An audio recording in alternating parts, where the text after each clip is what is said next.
The enforcer's gun was already pressed against Elena Mercer's temple before she even heard the door open. She hadn't run. She hadn't screamed. She just stood there, fingers still wrapped around a flash drive that held the names of 47 men who believed they were untouchable. Senators, generals, shipping magnates, and the one man whose signature appeared on every document she had photographed in the last 6 hours. Cassian Volkov, the most feared name in 3 continents. And right now, his enforcer Victor Rask was breathing into her ear, telling her she had 10 seconds to put the drive on the desk, or her brains would decorate the 42nd floor windows. Elena didn't put the drive down. Ask yourself, what would you do? If you're the kind of person who stays until the last second of a story like this, hit subscribe right now and turn on notifications. Every week I bring you stories that will keep you up at night. Drop your city and country in the comments. I want to see exactly how far this story has traveled. And if you're already hooked, hit that like button before we go any further. Because what happens next inside that tower will change everything you think you know about power, loyalty, and what one ordinary woman can destroy when she has nothing left to lose. Elena Mercer had worked at Volkov Tower for 11 months, 2 weeks, and 4 days. She knew that number precisely because she had been counting. Not the way most people count the days until a vacation or a holiday. She counted because she was building something, one day at a time, one document at a time, one overheard conversation at a time, and she needed to know exactly how long she had been inside the machine before the machine noticed her. She was a receptionist on the 14th floor, commercial leasing division. Her job was to answer phones, schedule appointments, route calls to the correct departments, and smile pleasantly at whoever stepped off the elevator between 8 in the morning and 6 in the evening. She was good at all of it, exceptionally good, in fact. Because the best way to be invisible is to be exactly what people expect you to be, pleasant, forgettable, and just competent enough that nobody ever questions why you're there. Nobody questioned Elena. She brought coffee without being asked. She remembered the names of clients' spouses and children. She laughed at jokes that weren't funny. She dressed in clothes that were professional but never memorable. Neutral colors, sensible heels, nothing that would make anyone look twice. In 11 months, not a single senior executive in that building had learned her last name. To them, she was simply Elena, the receptionist, the woman who kept the 14th floor running without friction. That was exactly how she needed it. What none of them knew, what nobody in that building knew, was that Elena Mercer had a second set of credentials buried inside the hollow backing of her employee ID badge. A name and a contact number for an investigative task force that had spent 6 years trying to penetrate the financial shell that surrounded Cassian Volkov's global empire. She wasn't a receptionist. She had never been a receptionist. She was the deepest undercover operative the task force had ever placed inside any criminal organization, and she had gotten in not through force or fraud, but through patience. 11 months of patience. 11 months of being the kind of woman that powerful men never look at twice. That patience ended at 9:47 on a Tuesday night.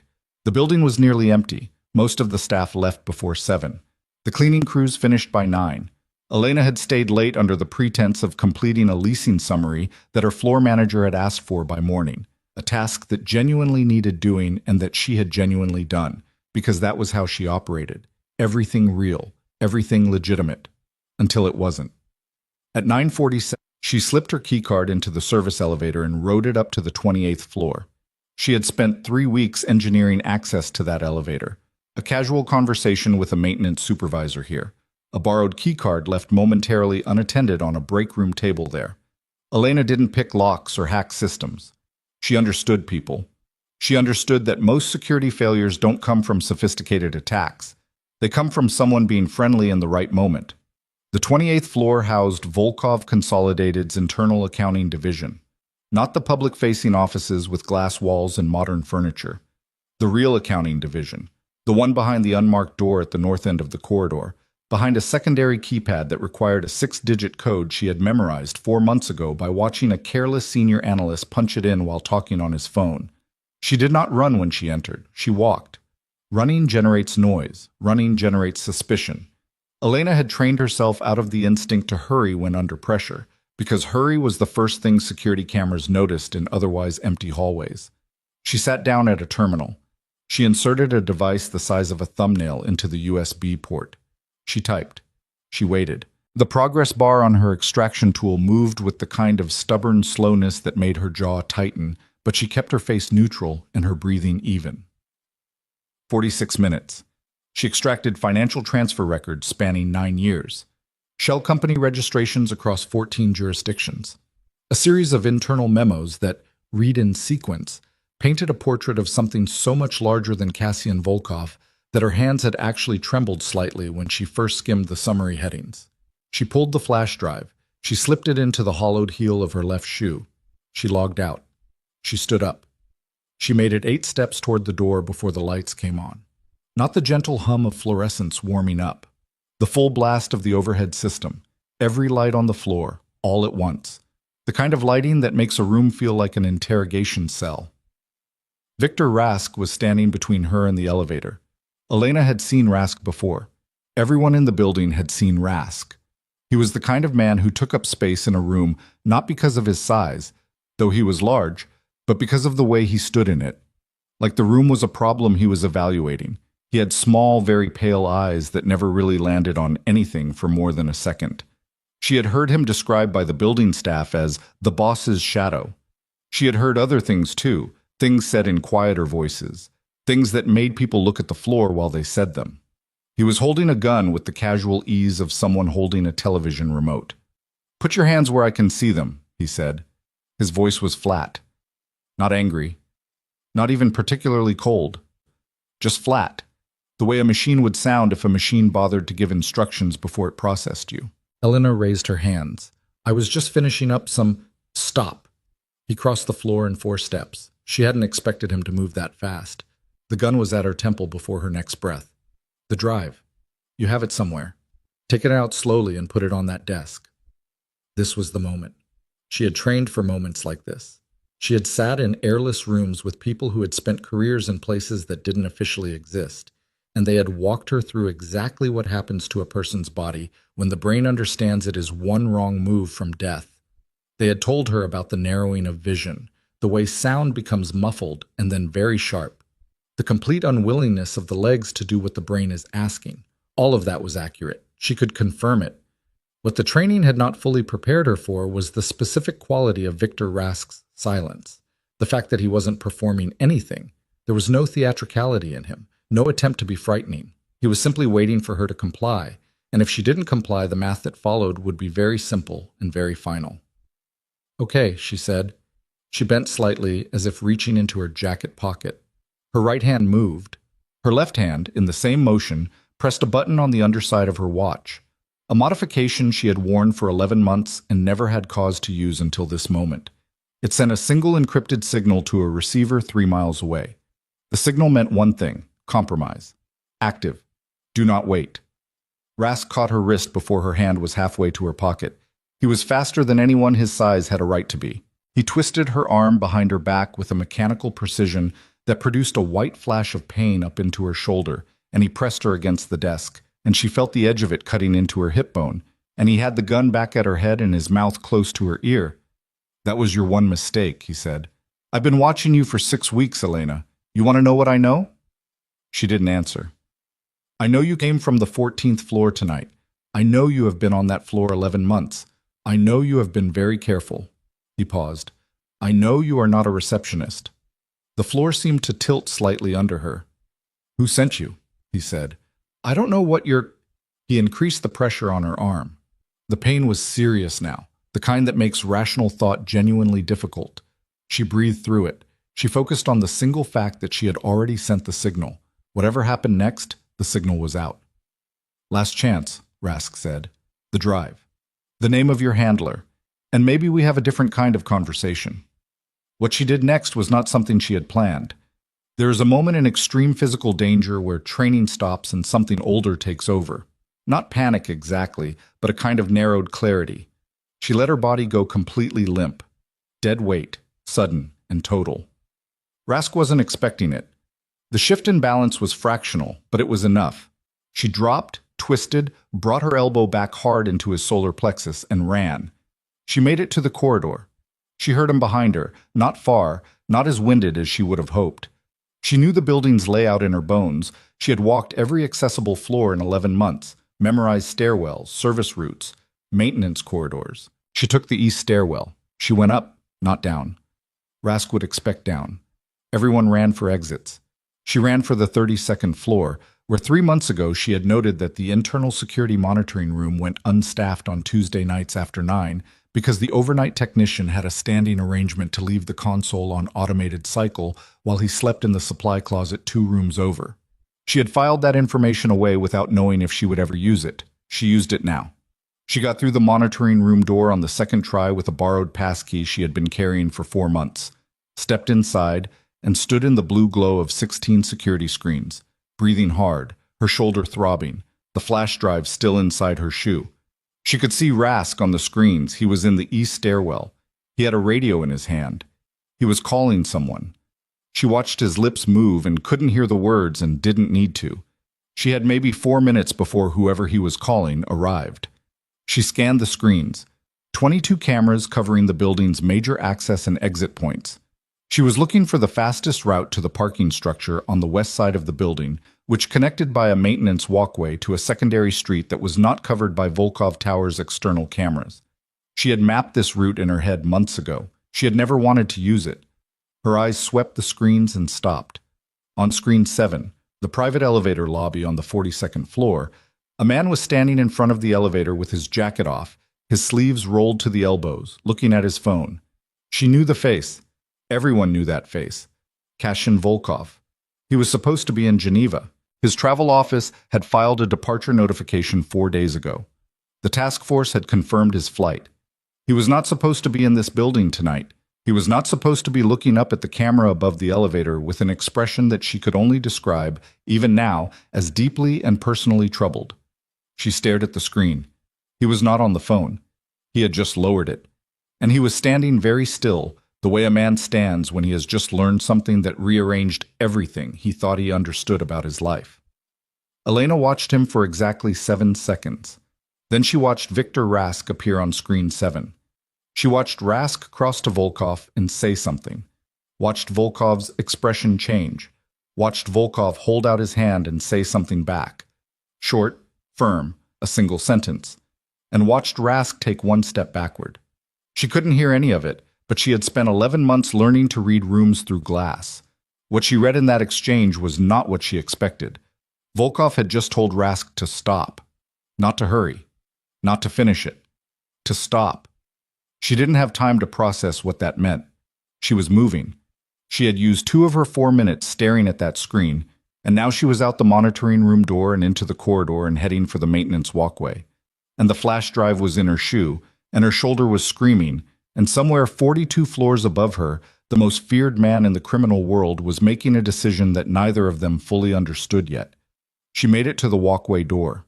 She pushed through. She crossed to the secondary street exit. The night air hit her like cold water. She walked.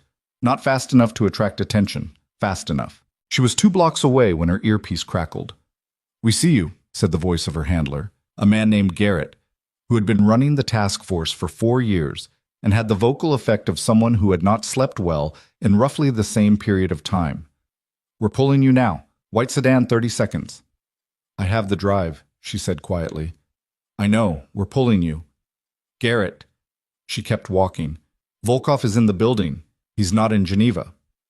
Silence for 3 seconds. "Are you certain?" "I saw him on the security monitors. He was with Rask, but—" She paused.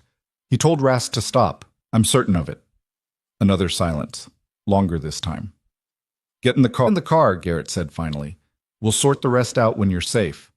The white sedan appeared at the corner. She got in. The door closed. The car moved. She leaned her head against the seat and looked at the ceiling and thought about the expression on Kashin Volkov's face in that security monitor. Not the expression of a man who had just ordered someone eliminated. The expression of a man who had just realized someone had been using his name to do things he never sanctioned. Who had come back from Geneva not on schedule but in secret, slipping past his own travel office's notifications, arriving at his own building without announcement. The expression of a man who was also, in his own way, investigating. She pressed her hand flat against her thigh to stop it trembling. The flash drive was still in her shoe. The signal was sent. She was in the car. None of it felt like victory. Because somewhere in Volkov Tower, the most dangerous man alive had just been handed information that was going to force him to make a choice. And Elena Mercer had no way of knowing, not yet, not tonight, which way that choice was going to go. The sedan moved through the city streets. She watched the tower recede through the rear window, its upper floors lit against the sky, 42 stories of secrets and money and the wreckage of things that were about to collapse. She pressed her head back against the seat and closed her eyes. In the tower, a man she had spent 11 months trying to destroy was standing in a private elevator lobby, holding a piece of information that had just turned the last 20 years of his life into something unrecognizable. And tomorrow, whether either of them intended it or not, their paths were going to cross again, this time in the open. The Task Force safe house was a third-floor walk-up above a dry cleaning shop on the west side of the city, chosen specifically because nobody with Kashin Volkov's resources would ever think to look for a federal operation above a place that smelled permanently of solvent and starch. Garrett had picked it himself. He was proud of that logic. Elena had stopped finding it charming approximately 9 months ago. She sat at the kitchen table with her left shoe off and the flash drive sitting between her and Garrett like a small, unremarkable object that had just changed the weight of the air in the room. Her shoulder had been examined by the team medic, a compact, humorless woman named Dr. Ferris, who declared it badly strained but not dislocated, and handed Elena a cold pack with the bedside manner of someone handing a stranger their umbrella back. Garrett hadn't stopped moving since she walked in. I was a pacer by nature, medium height, early 50s, the kind of face that looked like it had been left out in difficult weather for a long time. He had a habit of pushing his reading glasses up his nose even when he wasn't wearing them, a gesture left over from 20-something years ago when he actually needed them all the time. He did it now, glasses absent, fingers pressing empty air above the bridge of his nose. "Walk me through the timing again," he said. "I've walked you through it twice. Walk me through it a third time, Elena." She did. She kept it precise and sequential, the way she had been trained, stripping out anything that couldn't be verified and presenting the verifiable facts in order. At 9:47, she entered the accounting division. At approximately 10:34, she was intercepted by Rask. At 10:38, give or take, she activated the signal and ran. At 10:51, she accessed the security monitoring room. At 10:53, she observed Volkov on screen 7 of the internal camera array. At 10:54, she observed Rask approach Volkov and deliver a brief report. At 10:55, based on the visual exchange, Volkov issued a single-sentence instruction that caused Rask to take a step back rather than continue pursuit. "Based on the visual exchange," Garrett repeated. "I'm telling you what I saw. You're telling me what you interpreted from a silent security feed at 40 meters through a glass partition while your shoulder was hurt and you had roughly 90 seconds before Rask's backup arrived." "Yes," Elena said. "That's correct. That's also what happened." Garrett looked at the flash drive. He looked at the 2 other members of the team who were present. A data analyst named Reyes, who had the permanent, slightly caffeinated energy of someone who had been doing this work too long, and a tactical officer named Cobb, who stood near the window and hadn't said anything since Elena arrived, which was normal for Cobb. "Pull the drive," Garrett said to Reyes. Reyes plugged it in. The room went quiet except for the sound of keyboards. Elena put the cold pack back on her shoulder and looked at the ceiling and thought about Volkov's face. She had been in that building 11 months. She had built a comprehensive psychological profile of Kashin Volkov from a distance, from overheard conversations, from behavioral patterns she observed in the people around him, from documents that described decisions he made and how he made them. She knew he was not impulsive. She knew he was not cruel in the reflexive way that smaller men with power tend to be. She knew he had built his empire over 2 decades through a combination of genuine strategic intelligence and an absolute willingness to remove obstacles when necessary. What she had not expected was the specific expression she saw on that security monitor. She had profiled men who discovered their operations had been compromised. She had seen the surveillance footage, the behavioral telemetry, the documented aftermath. Those men got hard. They got fast. They started eliminating variables. Volkov had looked like a man standing in the ruins of something he had built by hand. "Elena."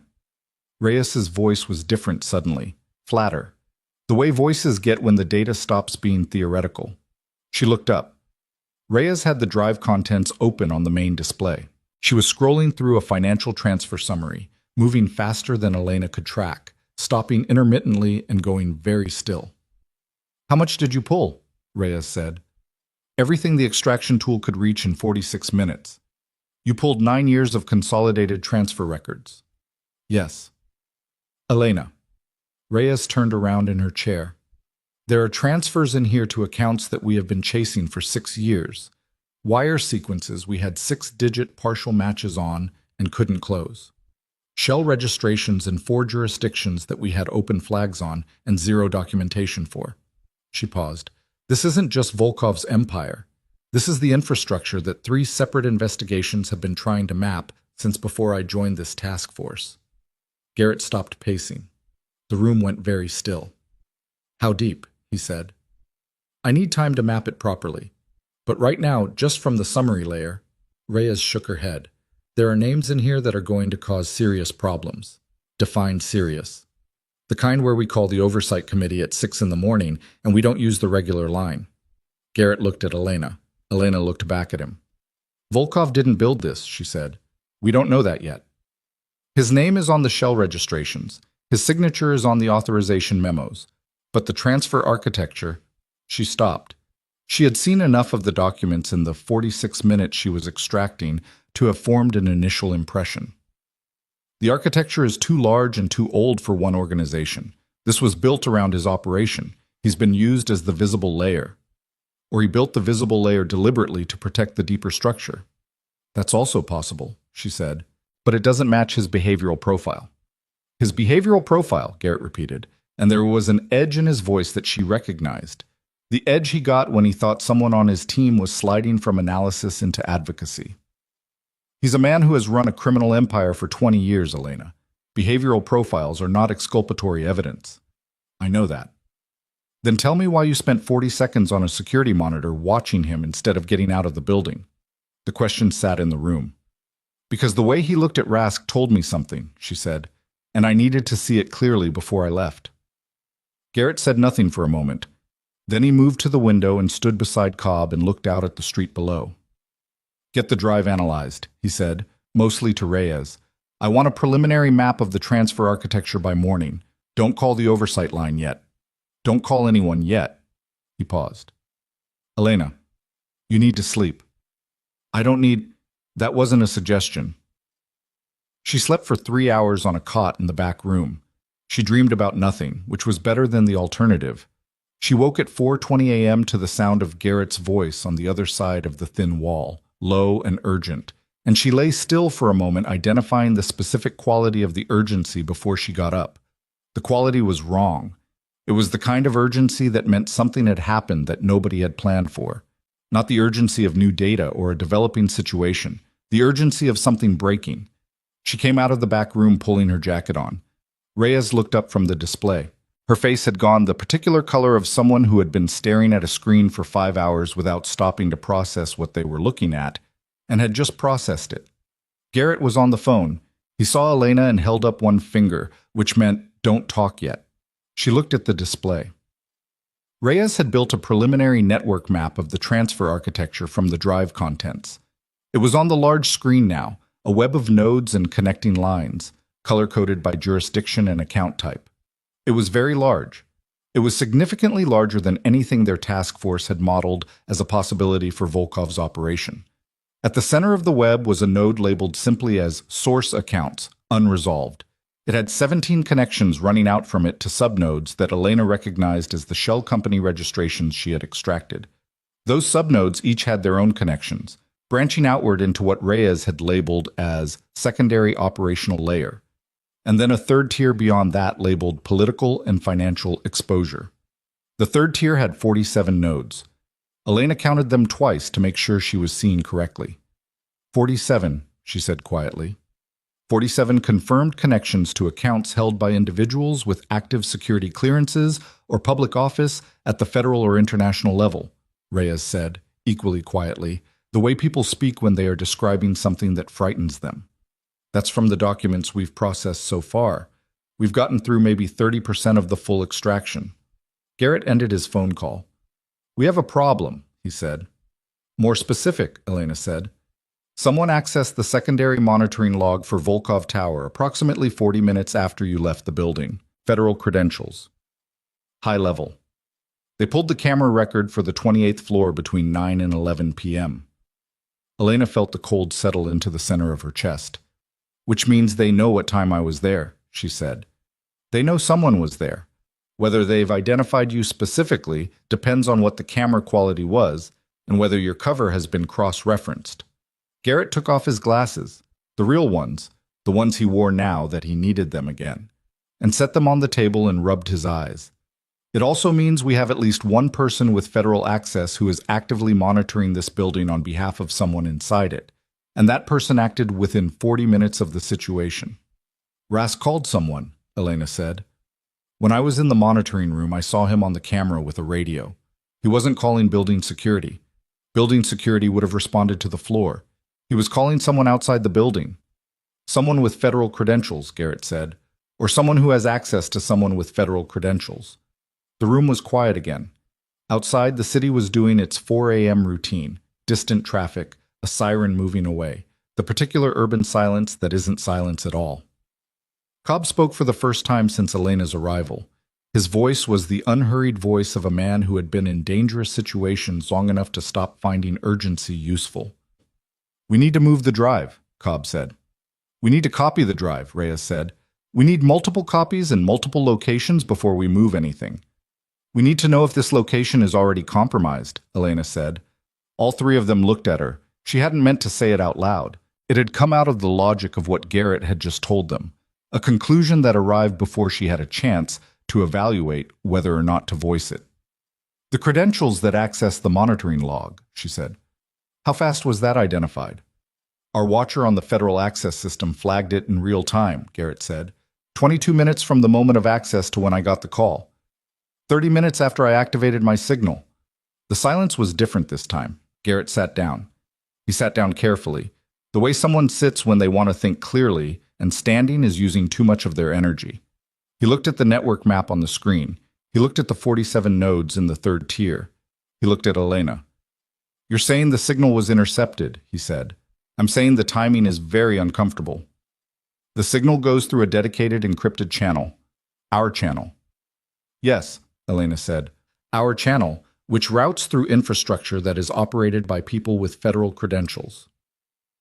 Nobody in the room moved for a long moment. Then Garrett said, Reyes, how long to copy the full drive contents to an air-gapped system?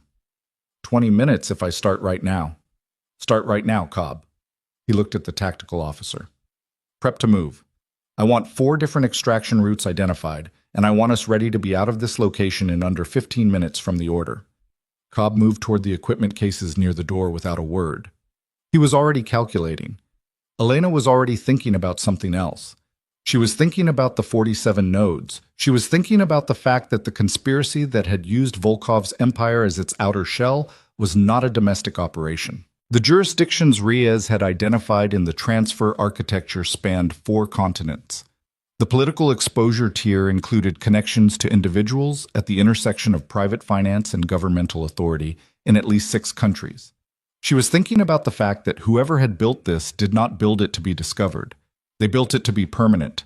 And the only way to make something like this permanent, the only way to run it for the length of time implied by the document dates she had seen, was to have the people who might investigate it either on the payroll or under threat. She was thinking about Cassian Volkov standing in the elevator lobby at 10:53 p.m. with his sleeves rolled up and his phone at his side, looking at a camera with the expression of a man who had just figured out something that was going to cost him everything. Garrett, she said. Not now, Elena. Volkov came back from Geneva in secret.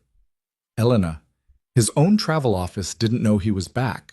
His own building's check-in system didn't log his arrival, which means he came in through a route that bypassed standard security protocols. A man doesn't do that in his own building unless he has reason to believe his own operation is watching him. She paused to let that land. He's not the architect. He's been running the facade, and someone in his inner circle has been managing the real structure without his knowledge. He came back because he found out. Garrett looked at her for a long time. If that's true, he said slowly, then Volkov is not our primary target. If that's true, Elena said, Then Volkov is the only other person in the world who has access to evidence we don't. Evidence that goes deeper than anything I pulled from that server. His personal financial records, his private communications, the internal documents from the layer of the operation that was never digitized because he didn't trust digital systems, which is documented in the behavioral profile we built on him 18 months ago. You want to make contact with him, Garrett said. I'm telling you that he is currently investigating the same conspiracy we are. I'm telling you that the people behind that conspiracy just discovered tonight that both of us know. And I'm telling you that by morning, those people will be moving to eliminate every witness. The silence this time was different again. It had a weight to it. From across the room, Reyes said quietly, "Copy complete. 4 separate drives." From near the door, Cobb said, 3 extraction routes identified. Working on the 4th. Garrett picked his glasses up off the table and put them back on. He looked at the network map one more time. He looked at the 47 nodes. "How would you make contact?" he said. Elena had been thinking about this since the white sedan pulled away from Volkov Tower. "I wouldn't," she said. "Not directly. Not yet. He doesn't know who I am. He knows someone was in his accounting division and that Rask found them and that whatever Rask told him prompted him to call Victor off. If I approach him cold, without a bridge, he has no reason to trust the approach and every reason to use it as leverage." She thought about it for another 3 seconds. "But he will be looking. A man in his position, discovering that his empire has been penetrated and weaponized by people inside it. His first move will be intelligence. He'll pull his own records. He'll start mapping who knew what and when." "And what does that tell you?" "It tells me that within the next 12 to 18 hours, Cassian Volkov is going to make a move that brings him into the open. And when he does, someone is going to try to stop him. Permanently." She looked at Garrett. "When that happens, we need to be in a position to be the alternative." From outside, 3 floors down, a car started. Completely ordinary sound. The city was full of ordinary sounds at 4:30 in the morning. Cobb turned from the window. His face had changed. "We need to go," he said. Not urgent. Flat. The flatness that meant now. "4th route," Garrett said. "We don't need it. We need the 1st route, and we need it in the next 4 minutes." Elena was already picking up the cold pack, the flash drive copies, her jacket. She didn't ask why. She had learned not to ask Cobb why when he used that voice. You asked Cobb why, and by the time he explained it, you were already behind where you needed to be. They moved, single file. Through the back hallway, down the service stairs, out through the dry cleaning shop's rear entrance into the alley that ran east toward the cross street. Cold air. The smell of solvent following them out. The car that had started below the front window was still running. Elena glanced back as they moved through the alley. 3rd floor window. Dark. Ordinary. Safe house that had been a safe house until approximately 15 minutes ago. Garrett was breathing harder than he should have been, the age in his lungs showing in the cold air. Reyes had all 4 drive copies distributed across different pockets of her jacket. Cobb was 10 feet ahead of them, moving at that particular tactical pace that covers ground very quickly while looking, to anyone watching, like a brisk walk. They reached the cross street. A second vehicle, their backup vehicle, a gray SUV that had been staged 2 blocks from the safe house as standard protocol, was at the curb with the engine running. A 4th team member, a driver named Santos, who was so consistently competent that Elena sometimes forgot he existed, was behind the wheel. They got in. Santos pulled out without being told. He didn't ask where. He had a route memorized. Secondary site, 20 minutes out. Elena sat in the back between Garrett and the door, the drive copy pressing against her thigh through her jacket, her shoulders still complaining steadily, the city moving past the windows in the early morning dark. She watched Garrett's profile as the streetlights moved across it. He was doing the same thing she was doing, running the numbers, the 47 nodes, the federal credentials, the timing of the access, the signal intercept theory. He turned and looked at her. "If you're right about the signal," he said quietly, under the road noise, "then we've been operating compromised for an indeterminate period." "Yes." "Which means everything we filed upward in the last indeterminate period has gone somewhere we didn't intend it to go." "Yes." He looked out the front window. Santos took a turn. The gray SUV moved through the city without incident. "If you're right about Volkov," Garrett said, still quietly, "then the only party in this situation with both the evidence and the motivation to take down the real structure, not just the visible layer, is a man who has spent 20 years on the other side of everything we represent. Yes, Elena said, and you want to trust him. I want to use the same information he has, Elena said. Whether we trust each other is a separate question. Garrett nodded very slowly. The kind of nod that isn't agreement but acknowledgement. The acknowledgement that the situation has moved into territory that the original mission parameters did not account for, and that the people in this vehicle were now making decisions without a safety net. Reyes, Garrett said, louder now, to the front seat where Reyes was turned halfway around with a tablet, already working. When we get to the secondary site, I want a full cross-reference. Every name in that third tier against our existing personnel files. Active, retired, and contractors. That's going to take time. Take it, he paused. But flag anything that comes up in the first pass immediately. Don't wait for the full cross-reference. Understood. Elena looked out the side window. The city was lightening almost imperceptibly, the particular gradual shift that happens in the hour before actual dawn, where everything loses its sharpest edges and the dark becomes more of a gray. Volkov Tower was visible for a moment as Santos navigated a long curve on the elevated section of the service road. 42 floors. The upper section's lit, the lower section's dark. She thought about Rask pulling the radio out in the stairwell. She thought about whoever was on the other end of that call pulling up a federal credential system 40 minutes later. She thought about the 47 nodes. She thought about the expression on Kasyan Volkov's face, and about the fact that whatever he had discovered, whatever had brought him back from Geneva through his own building's security blind spots on a Tuesday night, it was the same thing she had spent 11 months building toward. The question was not whether their paths were going to cross again. The question was whether either of them would still be in a position to do anything useful when they did. Santos exited the elevated road. 2 more turns, 5 minutes to the secondary site. Garrett's phone buzzed. He looked at it. His face did the thing it did when information arrived that confirmed a theory he had been hoping was wrong. The camera record that was pulled from Volkov Tower's monitoring system, he said. Our access watcher got an IP trace on the credential use. Preliminary, not confirmed, but preliminary. Where does it route? Elena said. Garrett looked at the phone for another moment. It routes through a federal relay server, he said. Standard usage. But the credential holder's assigned jurisdiction. He paused. Elena, the credential belongs to someone assigned to an International Financial Crimes Division. She waited. Our International Financial Crimes Division, Garrett said. Same oversight structure, 2 tiers up from us. The SUV moved through the early morning. Santos made the final turn. The secondary site was ahead, the lights on inside, 2 figures visible through the ground floor window. Elena sat with the drive copy against her thigh, and the cold pack growing warm against her shoulder, and the information settling into her understanding like a weight finding the floor. Someone inside their own oversight structure had been watching Volkov Tower. Someone who would have known about the task force, about the 11-month undercover operation, about Elena Mercer and what she was looking for and where she was looking for it. The thought arrived quietly, the way the worst thoughts always do. If they knew about the operation, they had known for some time. If they had known for some time and the operation had continued, it meant they had allowed it to continue. The only reason you allow an operation to continue when you know about it is if the operation is useful to you.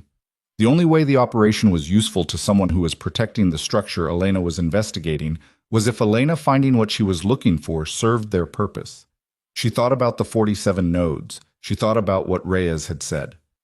30% processed and already 47 connections. She thought about the drives. 4 copies. Distributed across 4 pockets of Reyes's jacket. She thought about the person who would benefit most from having all 4 copies in one place. She looked at Garrett. His face was already turned toward her. His expression was the expression of a man who had just reached the same conclusion from the opposite direction and was not finding it any more comfortable than she was. Garrett, she said quietly. I know, he said. We can't go to the secondary site. I know, he said again. Santos was already slowing for the turn into the secondary site's access street. Garrett leaned forward. Santos, he said, keep driving. Santos didn't hesitate. He didn't ask why.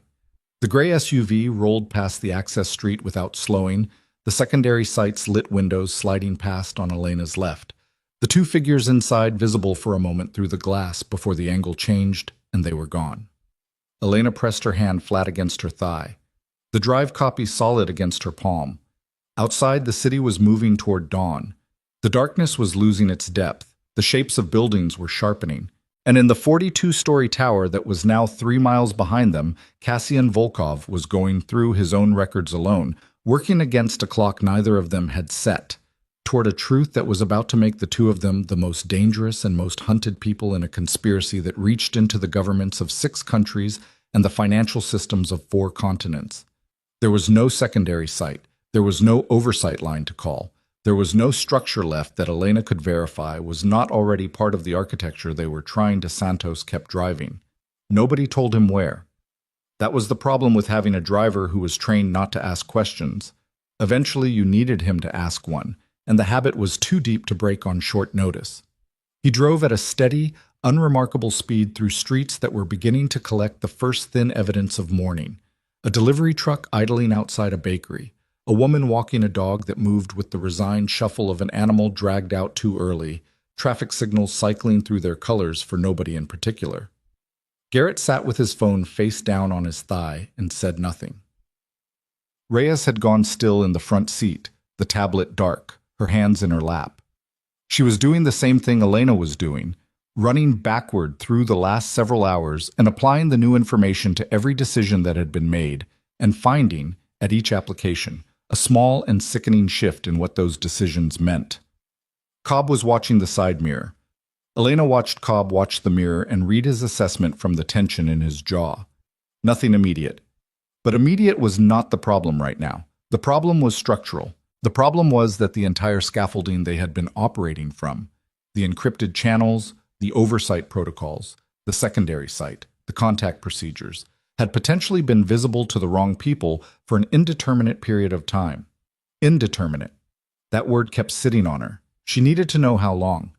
Everything depended on how long. "Garrett," she said. He picked up the phone and looked at it without unlocking it. A habit. Something to do with his hands when his mind was moving faster than he wanted it to. "I'm thinking. I need to know when the task force filed its first progress report upward through the oversight structure." He looked at her. "The first report that contained my cover identity," she said. "The name Elena Mercer, the placement, the target building. When did that go up the chain?" Garrett was quiet for 3 seconds. 8 months ago. Standard 60-day operational review. 8 months. She had been inside Volkov Tower for 11 months.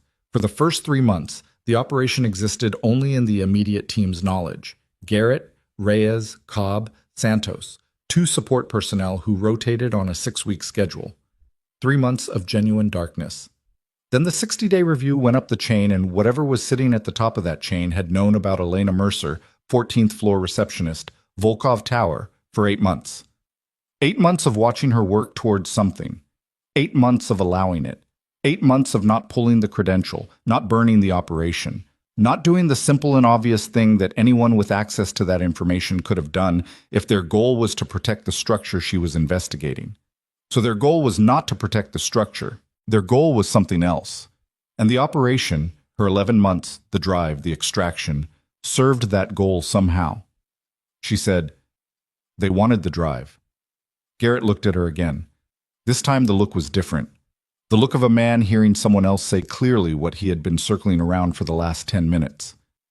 "Walk me through it," he said. "They knew we were inside.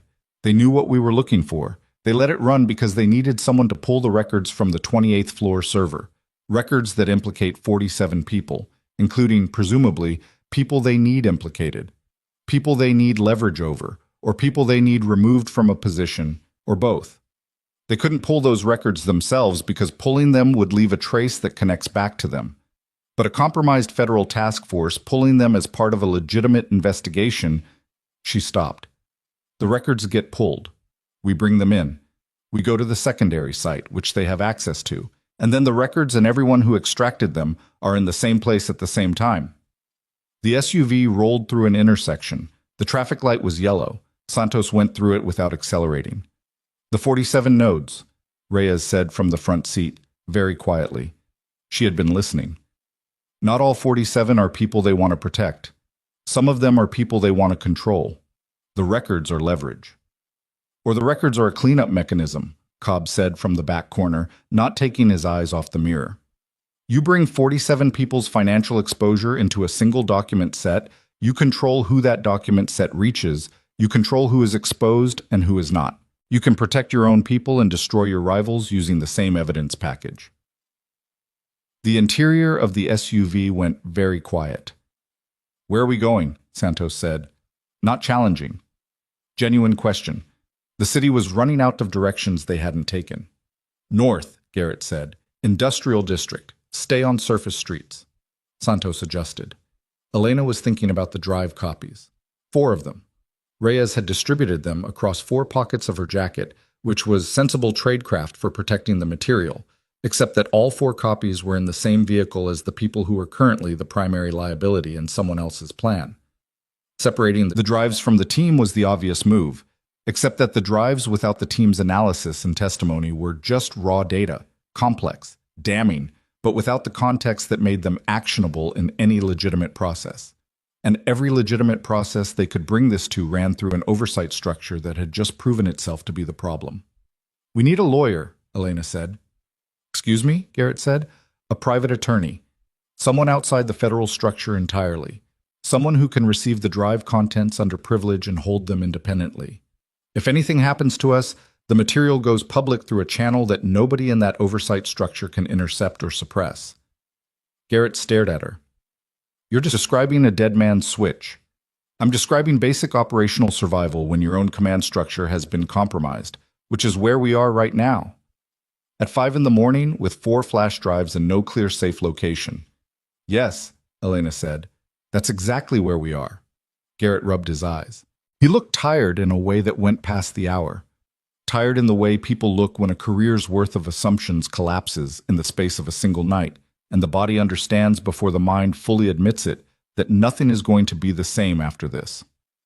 I know someone, Reyes said. She was typing on the tablet again, the screen bright in the pre-dawn gray. Retired federal prosecutor. Went private 6 years ago. She has handled whistleblower materials before under attorney-client privilege. She's clean. I ran her name through our conflict of interest logs 8 months ago for an unrelated case, and she came back clear. 8 months ago, Garrett said. I know, but she's private practice. She doesn't run through federal oversight infrastructure. If she was clean 8 months ago and she's been in private practice since, the exposure risk is lower than anything else we currently have. Name? Garrett said. Margaret Osei, office on the Financial District East Side. She won't be there at 5 a.m. We're not going to her office, Elena said. Home address. Reyes looked at her. If they know about the secondary site, they know about official contact points, Elena said. We need to get to her before she gets to any of those contact points herself. Showing up at a private attorney's home address at 5 in the morning with 4 flash drives and a story about federal oversight compromise is not going to... Reyes! Elena's voice came out quieter than she intended, the quietness that comes when you have moved past the point of persuading people and are simply stating what is going to happen. Get me the home address? Reyes got the home address. Margaret Osei lived 22 minutes north of their current position in a neighborhood of narrow townhouses and iron-railed front steps that had the settled, slightly worn quality of a place where people had been living the same careful lives for a long time. The lights were off in her townhouse when Santos pulled up. It was 5:14 a.m. Elena got out alone. That was deliberate. One person at the door at 5 a.m. was alarming. 4 people at the door was something else. She rang the bell, waited, rang it again. A light came on in the second-floor window, then the first floor. Then the door opened on a security chain, and a woman in her late 50s with reading glasses pushed up on her forehead, and the particular expression of someone who had spent enough years dealing with urgent situations that the urgency itself had stopped surprising her, looked through the gap at Elena. Margaret Osei, Elena said. My name is Elena Mercer, sir. I'm a federal undercover operative whose task force has been compromised at the oversight level. I have extracted documentary evidence of a conspiracy that involves 47 individuals with federal or international governmental connections, and I need to place that evidence under your protection as an independent legal custodian within the next 30 minutes before the people who want it destroyed find out where I am. I have a vehicle and 3 colleagues at the curb. I apologize for the hour." Margaret Osei looked at her through the security chain for a long moment. "You have identification?" she said. Her voice was low and even, a voice trained to receive alarming information without vibrating. Elena held up her credentials. "The real ones. The federal identification that went with the undercover operative designation, the one she had not shown anyone inside Volkov Tower in 11 months. Osei looked at them for several seconds, then she closed the door. Elena heard the chain slide. The door opened fully. "Bring your colleagues in," Osei said. "I'll put coffee on. This is going to take a while." It took 40 minutes. Osei sat at her dining room table with a yellow legal pad and wrote in a precise, compressed hand while Garrett walked her through the operational timeline. Elena described the extraction and the drive contents, and Reyes laid out the preliminary network map analysis from memory, her tablet on the table between them. Cobb stood near the front window. Santos stayed in the vehicle. Osei asked 11 questions. Every question was specific, procedural, and aimed at the structural legality of what she was being asked to hold. She did not ask about feelings. She did not ask about motives. She asked about documentation provenance, chain of custody, the legal basis for the original undercover placement, and the specific nature of the oversight compromise as Elena understood it. When they were finished, she sat for a moment with her pen resting on the legal pad. "You understand what you're handing me," she said. "We understand," Garrett said. "If any portion of the extraction was conducted outside the legal parameters of the original undercover authorization, the evidentiary value of the materials is complicated at best." "The extraction was within authorization parameters," Elena said. "The original undercover placement had judicial sign-off. The materials obtained are within the scope of that authorization." "You're certain?" "I'm certain." Osei looked at her for a moment with the look of someone measuring the distance between certainty and the truth. Then she picked up her pen. "I'll hold 3 of the 4 copies under independent custodial privilege. 1 copy stays with your team as working material. If I don't receive a confirmation contact from you or your designated colleague by—" She glanced at the clock on the wall. "6 p.m. today, I will place the materials into an independent filing that will go to 3 separate recipients simultaneously. Those recipients will be a federal judge I personally trust, an investigative journalist with a track record I can verify, and an international legal oversight body outside United States jurisdiction." 6 p.m., Garrett said. "Understood. If you make contact but the contact indicates you are under duress, the same process initiates." "Also understood." Osei looked at Elena. "Is there anything else I need to know before you leave?" Elena thought about it for a moment. A real moment, not a procedural pause. "The man whose building I was operating in," she said, "Cassian Volkov. I believe he has become aware that his operation has been used without his knowledge or authorization. I believe he is currently in possession of additional evidence that the materials I extracted don't fully cover. And I believe the people behind the conspiracy are going to move against him within the next several hours." Osei's expression didn't change. "Is he a target of your investigation?" "He was the original target, yes." "And now?" Elena hesitated one beat. "He may be the only other person who can corroborate and complete the evidence picture." Osei made a note on the legal pad. She didn't ask any follow-up questions. People who were very good at their work learned when additional questions were beside the point. They left at 6:02 a.m. with 1 drive copy, a confirmation code for the 6 p.m. contact, and the particular feeling of having just done something that committed them completely to a single path with no available revision. On the front step, the air was cold and beginning to carry the first gray light that preceded actual sunrise. Elena stood for a moment and breathed it. Her phone buzzed. She looked at it. Unknown number.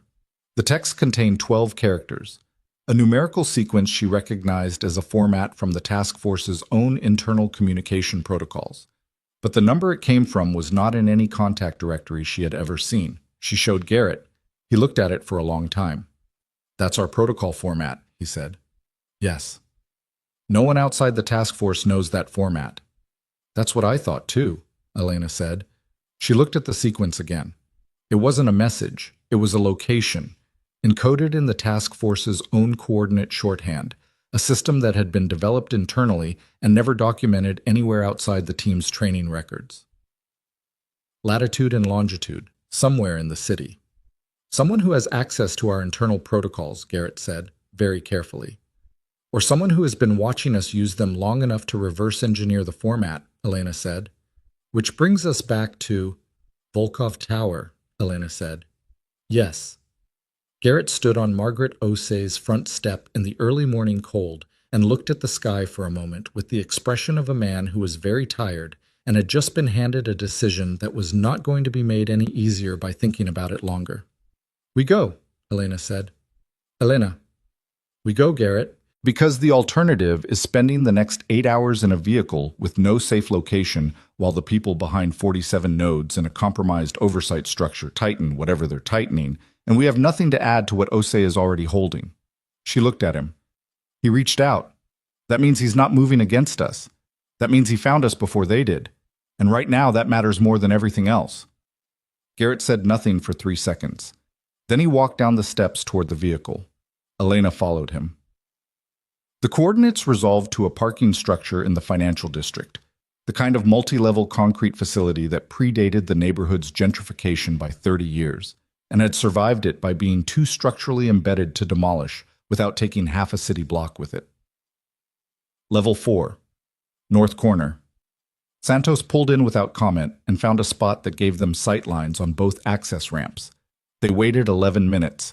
A black vehicle pulled into the north corner, parked, sat. Then the driver's door opened and Victor Rask got out. Elena's hand went to the inside of her jacket before the thought completed itself. Cobb already had his weapon out, held low, not pointed. The shift in the vehicle's atmosphere was immediate and total, the kind of charged stillness that happens when a room full of trained people simultaneously assess a threat and prepare a response without speaking. Wait, Elena said. Elena? Garrett started. Wait. She was looking at Rask. He had both hands visible. I was standing beside the open car door with his hands at his sides, palms slightly outward in a posture that was not surrender. Rask didn't do surrender, she knew that from the profile, but was instead a deliberate clinical demonstration of non-aggression. He was showing them that he understood the calculus of the moment. The passenger door of the black vehicle opened. Cassian Volkov stepped out. He was not what Elena had expected, standing in actual space rather than on a security monitor. He was taller than the profile photograph suggested, or maybe it was the way he held himself, the particular posture of someone who had spent so many years being the most dangerous person in any room that it had stopped being a performance and become simply a physical fact. He was wearing a dark jacket, no tie, the collar of his shirt open. He looked like he had not slept. His face was the face from the monitor, that same expression of a man who had recently been shown something that fundamentally restructured his understanding of his own history. He walked toward the SUV without hurrying. He stopped at a distance that was exactly calibrated, close enough to talk without raising voices, far enough that nobody inside the vehicle could reasonably interpret it as an approach. Elena got out. Garrett said her name again, sharply this time, and she kept moving. She stood in the cold air of the parking structure's 4th level and looked at Cassian Volkov at a distance of 15 feet and felt the full accumulated weight of 11 months shift into a configuration she had never planned for. He looked at her for a moment. 14th floor, he said. His voice was even, slightly accented, the Russian origin worn down by decades of use in other languages to a quality more like texture than accent. 11 months. Yes, she said. You're not a receptionist. No. He was quiet for a beat. How much did you get off the 28th floor server? Enough. 9 years? Yes. He nodded slowly, not surprised. Running a verification. The shell company registrations. The transfer sequences. Yes. Then you already know, he said, that a significant portion of what's on that server was placed there without my authorization. Elena held his gaze. I know what the documents suggest. I'm not here to tell you what I believe about it. Something moved across his face. It was a very small movement, and it was gone quickly, but she was good at reading very small movements on faces. It was something in the range of respect, or possibly its close neighbor. The acknowledgement that the person across from you is not going to make this easy, which is the only basis on which a difficult conversation can actually be productive. My financial director, he said, Stepan Moro. He has been with my organization for 14 years. I brought him in when he was 29 because he was the best numbers architect I had ever seen and because he was hungry in a way that I recognized. A pause. I found documentation 3 days ago suggesting that Morrow has been operating a parallel financial structure inside my own organization for at least 9 years, using my infrastructure, my accounts, my name, routing material through channels that appear in my records as standard operational transfers. Another pause. I came back from Geneva to confront him. Did you? Elena said. No. Volkov's jaw tightened slightly. Because Morrow was not in the building last night. He hasn't been in the building in 4 days. His apartment is empty. His personal accounts have been closed. The tightening resolved into something flatter. He knew I was coming. Someone told him I was coming. Elena processed that. Someone had told Morrow that Volkov was returning, which meant someone in Volkov's own operation had access to whatever had tipped Volkov off in the first place. His private investigation, his discovery of the parallel structure. The leak was inside Volkov's circle, not just inside Elena's task force. Rask, she said, not quite a question. Rask found the documentation with me, Volkov said. He has been with me 22 years. I am confident in Rask. How confident? Confident enough that he is standing in that corner instead of in a federal holding cell, Volkov said flatly. Which is what I was told would happen to him if I attempted any kind of contact with your people. Elena went still. Who told you that? Volkov reached into his jacket. The movement was slow and deliberate, the movement of someone who understood exactly how many weapons were currently pointed in their direction. He produced a phone. He held it out. She crossed the distance and took it. On the screen was a message, text format, sent from a number she didn't recognize to a number she presumed was Volkov's. The text was 7 lines. It described the task force operation in specific detail. Elena's cover name, her placement floor, the date of her operational insertion. It described the drive extraction the previous night. It described Garrett by name and by rank. It described the secondary site address. The final 2 lines read, "You have 24 hours to make this disappear, or every asset you have ever held will be frozen simultaneously in all 14 jurisdictions. Your enforcer will be charged with the federal-level offenses currently documented and held in reserve. You will be named in the filing as the architect of a conspiracy you did not build. The choice is simple. Clean this up or we clean you up." Elena read it twice. She handed the phone back. Her mind was doing the work of reorganizing, taking the existing structure of what she understood and inserting this new element and watching every other element shift accordingly. The message had been sent to Volkov at 11:30 p.m. the previous night, 47 minutes after she had activated her signal in the monitoring room. 7 minutes after Rask had made his radio call in the stairwell. They hadn't sent Rask after her because she had evidence. They had sent Rask after her because her activating the signal gave them the timing they needed. Confirmation that the extraction was complete, that the drive existed, that the operation had reached the point where pressure could be applied. They had used Elena's own signal to trigger the ultimatum to Volkov. The operation. Her 11 months, the extraction, the task force itself. All of it had been allowed to run because it was the mechanism through which someone very high up in a very large structure intended to bring Cassian Volkov to heel or destroy him. The 24 hours, Elena said. That was sent at 11:30. It's now, she checked the time, 6:21. 17 hours, Volkov said. 17 hours before they move. Against both of us. Yes. She looked at him. He looked back at her. Around them, the parking structure was cold and concrete and indifferent, and the sounds of the waking city filtered up from below. The particular white noise of a metropolitan morning that had no interest in the weight of what was being decided on its 4th floor north corner. The documentation you found on Morrow, Elena said. Where is it now? Secured? How secured? As secured as anything I have ever protected, he said, which has historically been sufficient. The people who sent you that message have federal access, and they have demonstrated they can reach inside encrypted operational channels, Elena said. How confident are you in your security architecture against that level of reach? Something shifted in his expression. Not much. Enough. Tell me what you're thinking, he said. I'm thinking that you have documentation from inside your organization that covers the parallel structure Morrow built. I have extraction records from the 28th floor server that cover the financial architecture and the external connections. Neither set is complete without the other. She held his gaze. And I'm thinking we have 17 hours before the people who built all of this decide that having two separate evidence sets in two separate locations is a problem they need to resolve permanently. The parking structure was quiet. Rask had not moved from his position by the car. Behind Elena, the SUV sat with its engine off, and everyone inside it undoubtedly having the same response to this conversation that she was trying not to show on her face. Volkov looked at her for a long moment. The look of a man doing genuine evaluation, not the performance of consideration, but the actual internal process of a person who had spent 20 years making high-stakes decisions and understood that the quality of the next decision was going to matter in ways that the previous 20 years had not prepared him for. You want to combine the evidence, he said. I want to build something that cannot be suppressed, Elena said, by anyone, including the people who are supposed to be on my side. Volkov was quiet. Then he said, I have spent 2 decades building an organization that I believed I controlled. I have made decisions in that organization that I cannot undo. I have done things that I will not ask you to overlook.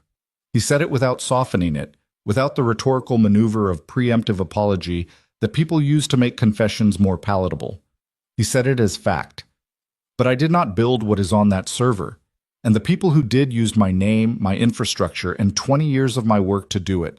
And when it comes apart, and it is going to come apart, because it was built to come apart when they needed a face to attach to it, the face they intend to use is mine. I know, Elena said. Then you understand why I am standing in a parking structure at 6 in the morning talking to a federal operative who spent 11 months in my building pretending to answer my phones. I understand why, Elena said. What I need to know is whether you're going to do what they asked, in the message, whether you're going to try to make this disappear.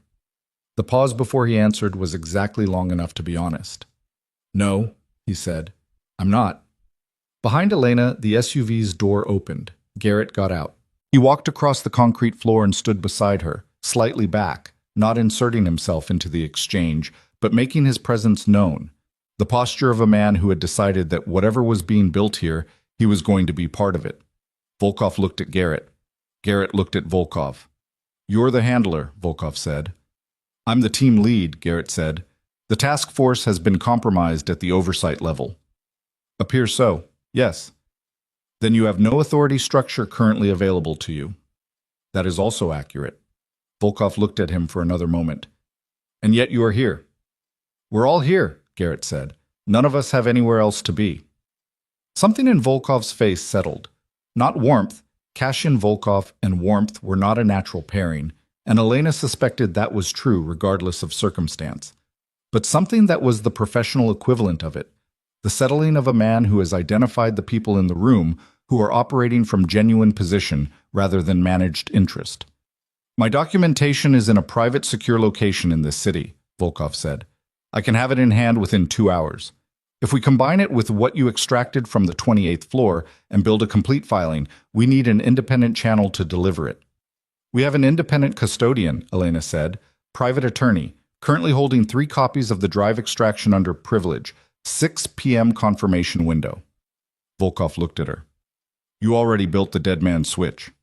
Before we came here, yes. For the first time, something crossed his face that was close to a different thing entirely. Not something that in a different life, in a different parking structure, at a different hour of the morning, might have been almost like relief.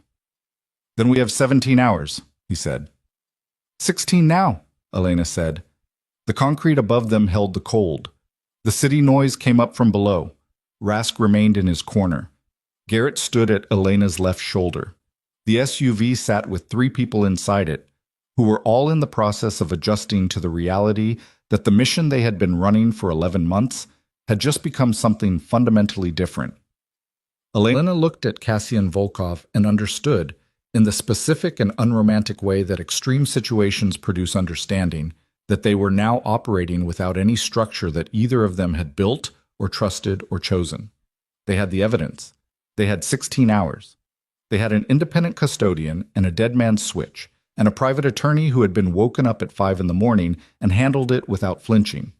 What they did not have was any guarantee that the people with federal credentials and access to encrypted channels and 47 nodes of political and financial exposure scattered across 6 countries were not, at this precise moment, making their own calculation about the 16 hours and arriving at the conclusion that the calculation the people with federal credentials were making took exactly 4 hours and 11 minutes to become visible.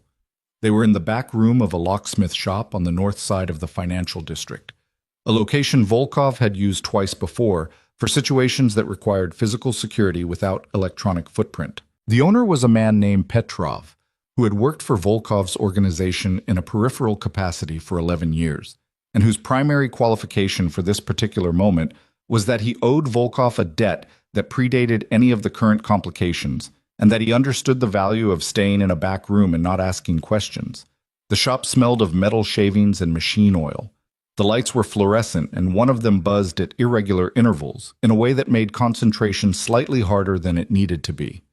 Volkov's documentation had arrived in a locked case carried by a woman Elena had not seen before. Mid-40s, gray at the temples, the kind of face that had spent a long time being unreadable. Volkov introduced her as Audra and said nothing further about her. She set the case on the work table, entered a 6-digit code on the lock, opened it, and stepped back. Inside were 2 external drives and a folder of physical documents, printed and annotated in a hand that was dense and precise. Reyes had the drives open within 8 minutes and the contents mapped on her tablet within 30. Elena sat across the table from Volkov with the physical documents between them and went through them page by page. She didn't speak for a long time. Volkov didn't speak either. Garrett stood at the end of the table with his arms folded, reading over Elena's shoulder whenever a page was significant enough to warrant it, which was frequently. Cobb was at the door. Rask was outside. Santos had taken the SUV to a parking facility 4 blocks away and was waiting on a coded text. The documents were more than she had expected, not in volume. The drive extraction from the 28th floor had been larger in raw data, but in specificity. Volkov had been investigating Morrow's parallel structure for 72 hours before returning from Geneva, and in those 72 hours he had done what a man with 20 years of intelligence operations behind him does when he turns that capability on his own organization. He had pulled physical records that had never been digitized. He had cross-referenced transfer dates against his own personal logs, handwritten logs, a habit he had maintained precisely because he didn't trust digital records in his own system, a distrust that now read less like paranoia and more like prescience. He had identified 11 transactions that appeared in Morrow's parallel structure and in his own logs simultaneously, which meant Morrow had been running the duplicate entries in real time, adjusting the official records to match the parallel transfers as they happened. That required inside access at the authorization level, not Morrow's level, above it. "Who has authorization access above your financial director?" Elena said. Volkov didn't hesitate. 3 people. Myself, my legal counsel, a man named Drachev, who has been with me 16 years, and the head of my internal security compliance office. A pause that was very brief and very controlled. A man named Henrik Sauer. Where is Sauer now? That, Volkov said, is a question I have been unable to answer since yesterday morning. Elena looked at Reyes. Reyes was already typing. Running Sauer against the transfer records. He's in the documents, Volkov said. Not by name, by access credential. The same credential that approved the duplicate entries also signed off on 4 outgoing transfers to accounts that trace to the secondary network structure. He looked at Elena steadily. Sauer was not operating on his own. He's not a man of sufficient ambition to architect something of this scale. He was placed inside my organization. I don't know when, and I don't know by whom, but the evidence pattern is consistent with a long-term insertion, 5 years minimum. Same operational methodology as my placement, Elena said. Yes, Volkov said, except yours had a termination point. His was designed to run indefinitely. Reyes looked up from the tablet. Sauer's access credential appears in the transfer records 41 times over 9 years. The last entry is dated 6 days ago. The transfer it approved went to an account in the secondary network that we now have a full registration document for from the drive extraction. She turned the tablet so Elena and Volkov could both see the screen. The account holder is a holding company registered in the Cayman Islands. The registered agent for that holding company is a law firm. She pointed at the screen. The law firm's managing partner is on our third tier, node 31. Garrett leaned over and looked at the screen. He straightened up and said nothing. Node 31, Elena said. You flagged that one specifically last night. I flagged it because the name attached to it is someone who sits on the Federal Judiciary Oversight Committee, Reyes said.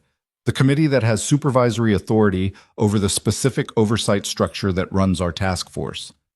The fluorescent light buzzed. Nobody looked at it. They didn't just compromise our oversight structure, Garrett said, and his voice was the voice of a man translating something from the language of data into the language of what it actually means. They built the oversight structure to include the compromise. It was never an external penetration. It was internal from the beginning. Volkov looked at Garrett. How long has your task force existed? 6 years? And the oversight structure? The current structure was established 8 years ago, 2 years before we were formed. Then you were formed inside a structure that was already built to contain you, Volkov said. The room absorbed that. Elena looked at the physical documents in front of her. She looked at the tablet screen. She looked at the drive copies stacked at the end of the table. She thought about Margaret Osei sitting at her dining room table at 5 in the morning, writing in precise, compressed script on a yellow legal pad. 6 p.m. confirmation window, 4.5 hours away. We need to build the filing now, she said. Complete. Cross-referenced between both evidence sets, the drive extraction, the physical documents, Volkov's access credential analysis, the network map, all of it. She looked at Reyes. How long? Reyes pulled air through her teeth. To do it right? 4 hours. To do it in a way that holds up to scrutiny at every level it's going to face? 4 hours minimum. We have 4.5 until the confirmation window, Garrett said. Then we start right now and we don't stop, Elena said. They started right now. The next 3 hours and 40 minutes were the kind of sustained, intense work that Elena had only experienced a handful of times in her career. The kind where time stops being a linear experience and becomes instead a sequence of problems that have to be solved in the right order. And the solving of each one reveals the next. And somewhere in the middle of it, the body's signals for hunger and fatigue and physical pain become background noise that you can hear but choose not to respond to. Her shoulder ached steadily. She stopped noticing it around the 90-minute mark. Her eyes had been working continuously for nearly 10 hours at that point, and the fluorescent light didn't help. But she had learned somewhere in her training that the human visual system is more resilient than it feels when you're asking it to work past its preference. And she kept reading, kept cross-referencing, kept flagging connections between the documents and calling them to Reyes for integration into the filing structure. Volkov worked with the same focused efficiency. He did not interrupt. He did not explain himself. When he identified something in his own documentation that needed context, he stated the context factually and moved on. When Elena asked him a direct question about a transaction or a decision point in his organization's history, he answered directly and didn't edit the answer for comfort. Some of the answers were not comfortable. She didn't ask him to make them more so. At one point, around the 2-hour mark, she looked up and found him looking at her with an expression that she couldn't immediately categorize. What? She said. You've read those financial records for 11 months, he said, from the outside. Yes. And now you're reading them from the inside. Yes. He was quiet for a moment. Is it what you expected? She thought about it honestly. The scale is larger. The methodology is cleaner than I expected. The insertion of the parallel structure is more sophisticated than anything in the behavioral profile we built on your organization. She paused. And you're right that you didn't build it. He held her gaze for a moment. That matters to you. It matters to the filing, she said, which is what matters right now. He looked at her for one more second. Then he went back to the documents. At the 3-hour and 12-minute mark, Cobb said, We have a problem. His voice had the particular flatness it had in the parking structure when he told Santos to keep driving. Elena's attention snapped to him completely. Blue sedan, dark windows, been sitting at the east end of the block for 40 minutes, Cobb said. It wasn't there when we arrived. It hasn't moved. Nobody has gotten in or out. Could be nothing, Garrett said, without conviction. It's not nothing, Cobb said. How long do we need? Garrett asked Reyes. 28 more minutes to complete the filing, another 10 to encrypt and format it for transmission. 38 minutes, Garrett said. Approximately. Do we have 38 minutes? Garrett asked Cobb. I don't know, but I'd rather find out before we're in the middle of the encryption step. Rask came through the back door at that moment, moving with the quiet directness of someone who had already done his assessment and arrived at a conclusion. He spoke briefly to Volkov in a language Elena didn't have fluently.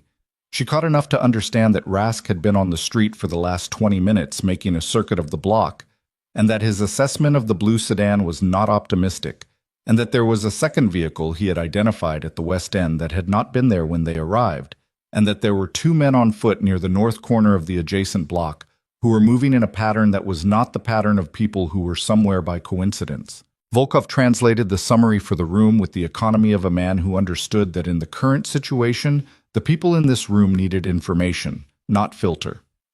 4-point containment, he said, standard approach and close formation. They're waiting for a trigger. What trigger? Elena said. The moment we try to leave, or the moment someone inside this building initiates a transmission? His eyes moved to the tablet, where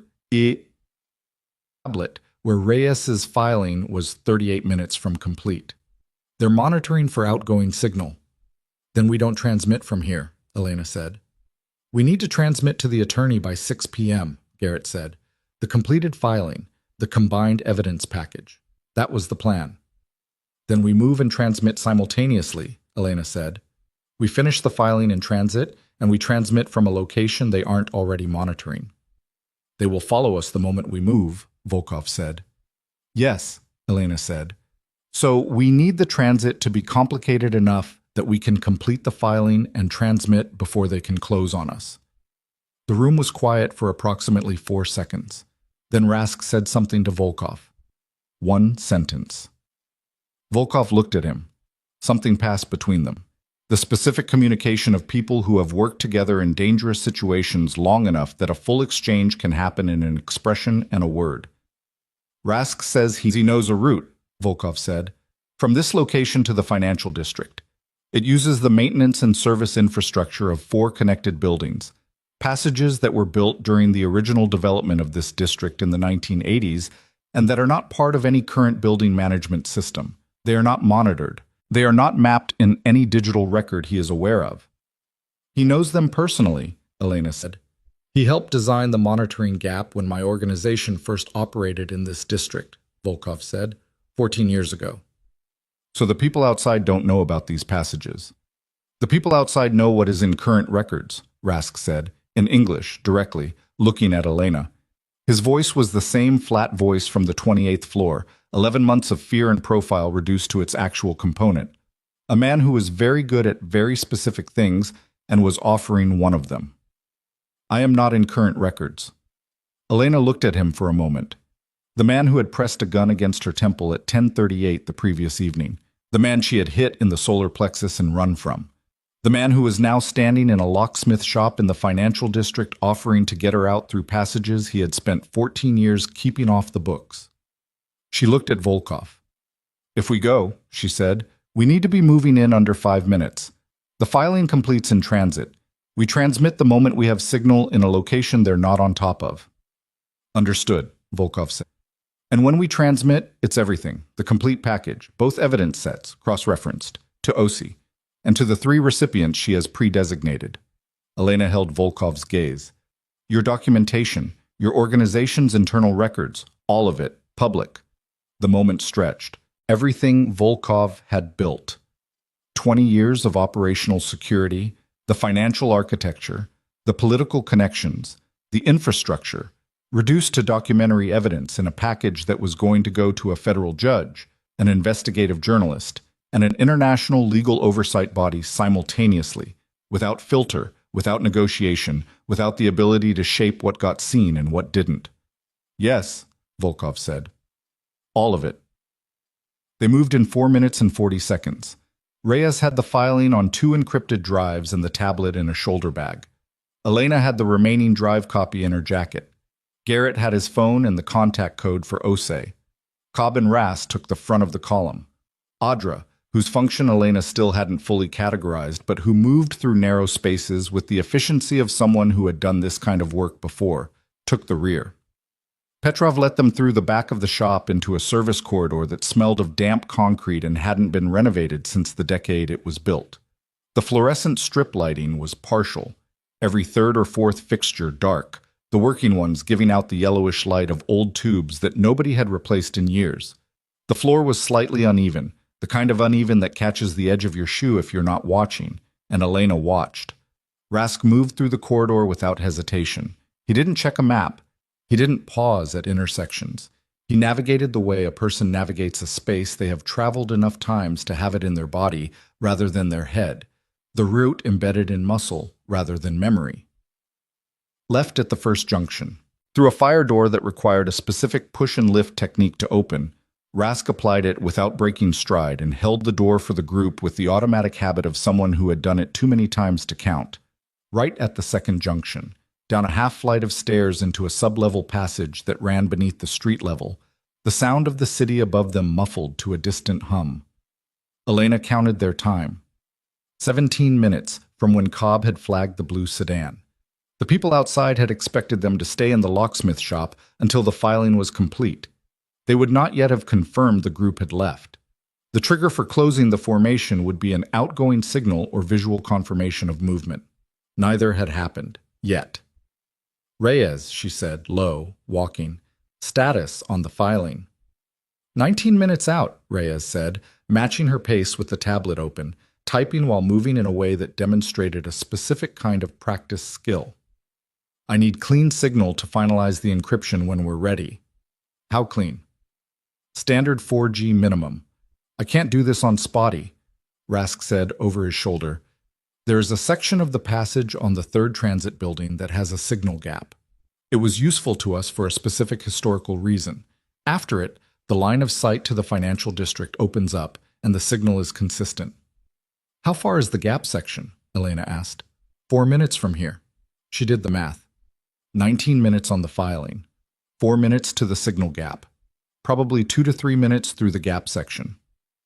16 minutes of post-gap passage time minimum, based on Rask's route description, before they reached a surface exit in the financial district, 19 minus 16.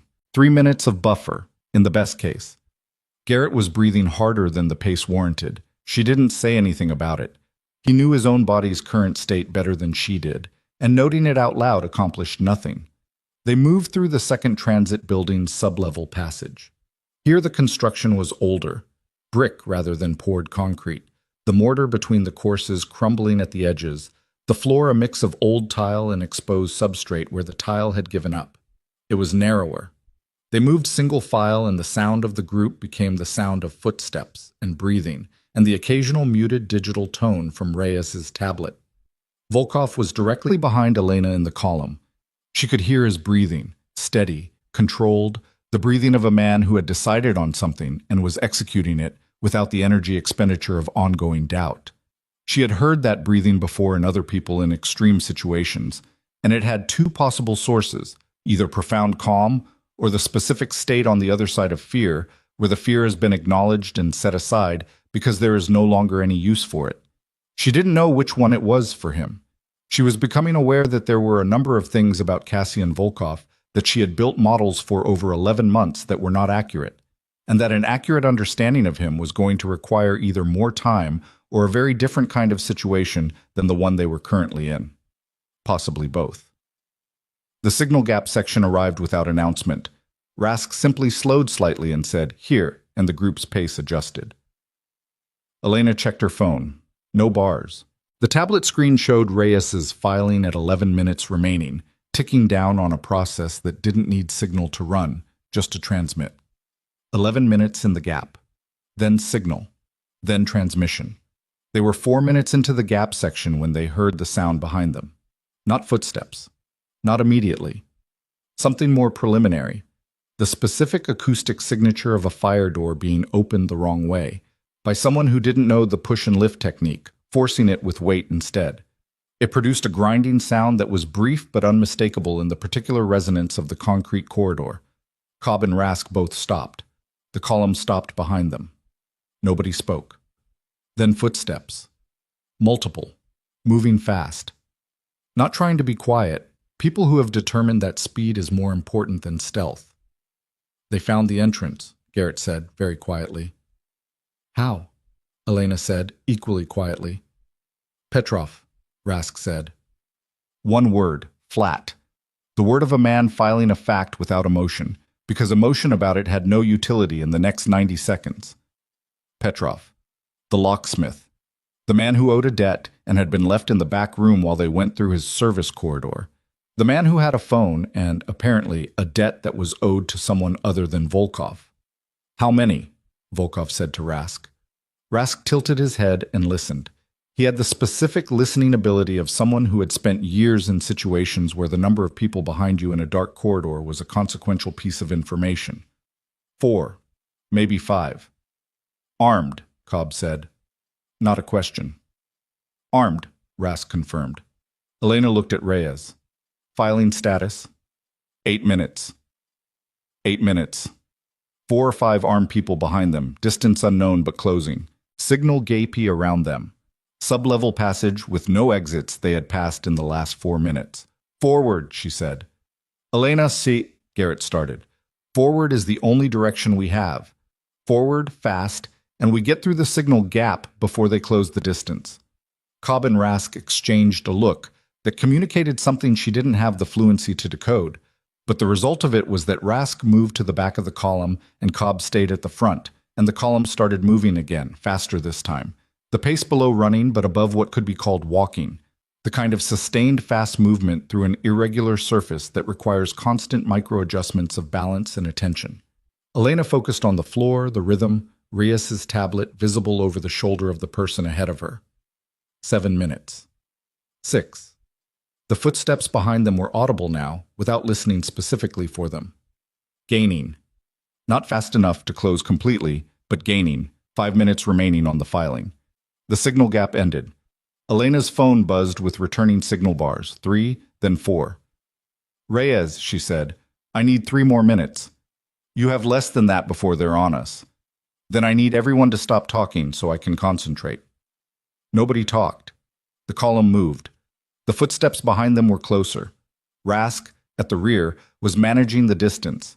She could hear the specific quality of his movement change, the slight pauses and positional adjustments of someone who was monitoring a threat and calibrating the gap between it and the people he was protecting with the attention of a man doing precise and continuous arithmetic.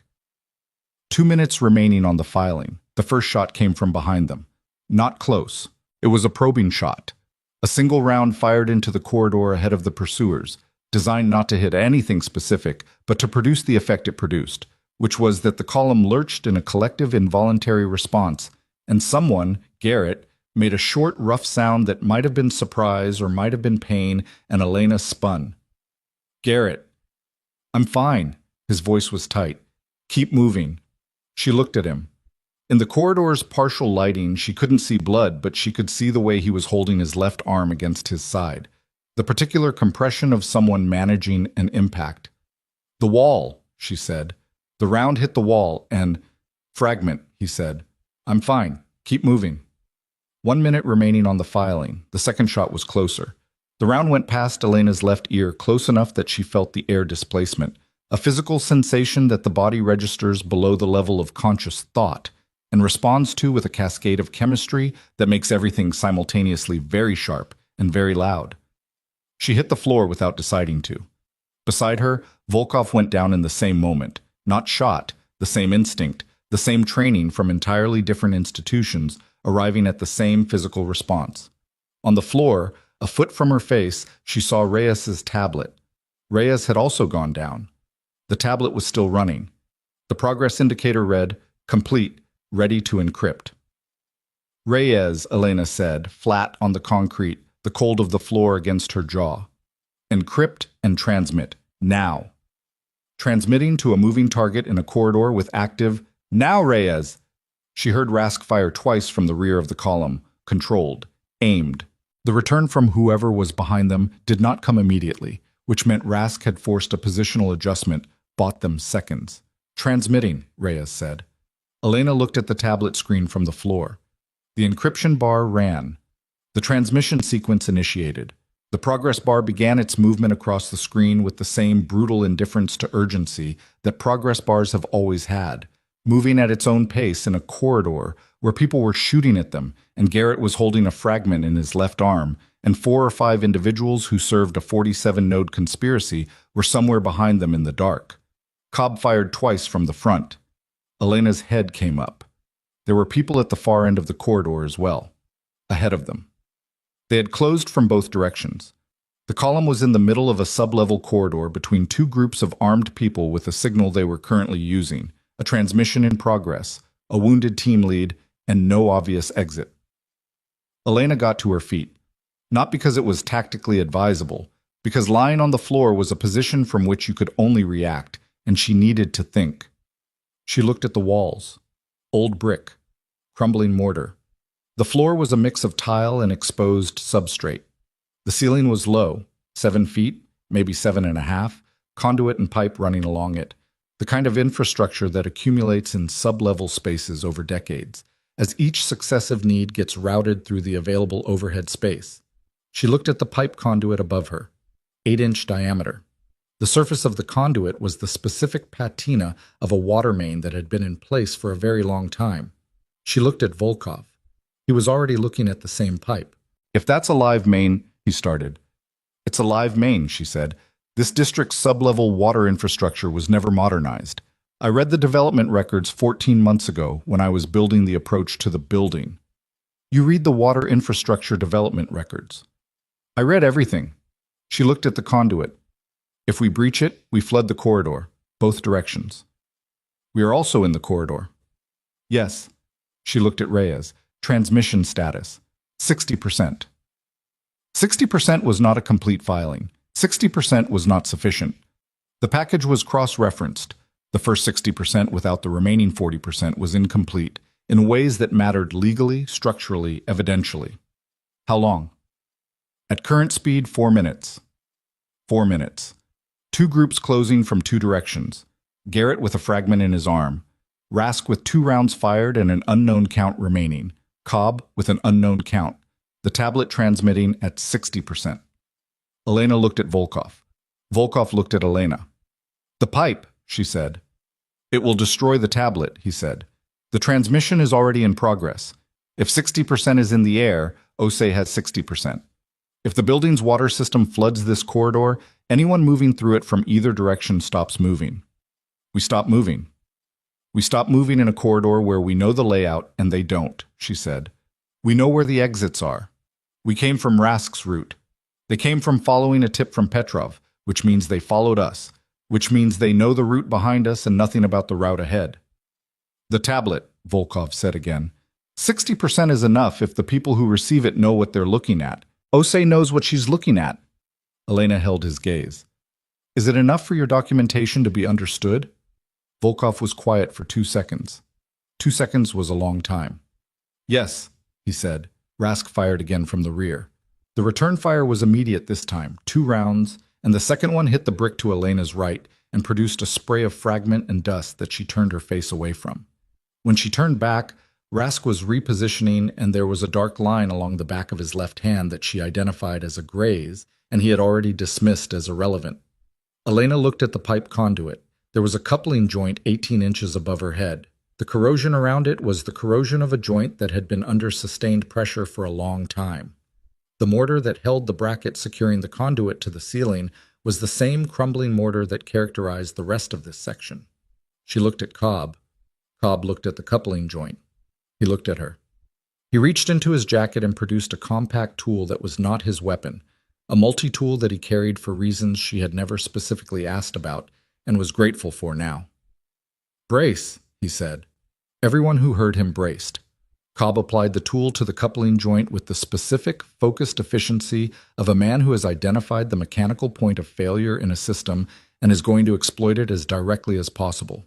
He worked for 11 seconds. The corridor was loud with the sounds of people at both ends moving into positions that were going to resolve into something definitive very shortly. On the tablet, the transmission bar reads 73%. The coupling joint gave. The water did not come as a trickle. It came as the full pressure of a municipal water main that had been building pressure through that corroded joint for 30 years. And it came all at once. And it came cold. And it came in a volume and force that Elena had intellectually understood would be significant, but that her body received as an immediate and total physical assault. The cold hit her like a wall. She grabbed the nearest structural element, a pipe bracket on the opposite wall, and held it. Around her she heard the column doing the same, the sounds of people catching themselves against the walls and floor as the water level rose with a speed that was not gradual, the corridors enclosed geometry concentrating the flow. From both directions she heard voices, not tactical instructions. Involuntary reactions, the sounds of people encountering the same wall of water from the other side without the fraction of a second's preparation that the column had. The tablet. She looked. Reyes had it above her head, both arms raised, standing against the wall with the water at her thighs and rising, the screen still lit, still transmitting. "Status," Elena said, the word coming out rough with cold and water. 89, Reyes said. Her teeth were not quite chattering, but the suppression of it was audible. The water was at Elena's waist. The pursuers from both directions had gone quiet in the specific way that people go quiet when a situation has changed faster than their planning accounted for. She could hear movement, splashing, repositioning, the sounds of a tactical formation that was no longer in its planned configuration. "Move," Rask said from behind her. His voice was the same flat voice he had used in every previous situation. Knee-deep in cold water in a sublevel corridor that he was currently flooding did not appear to have altered his operational register. "Forward, now!" The column moved forward, through the water. The footing was the corrupt tile and substrate of before, now invisible beneath the dark water that was still rising, thigh-deep.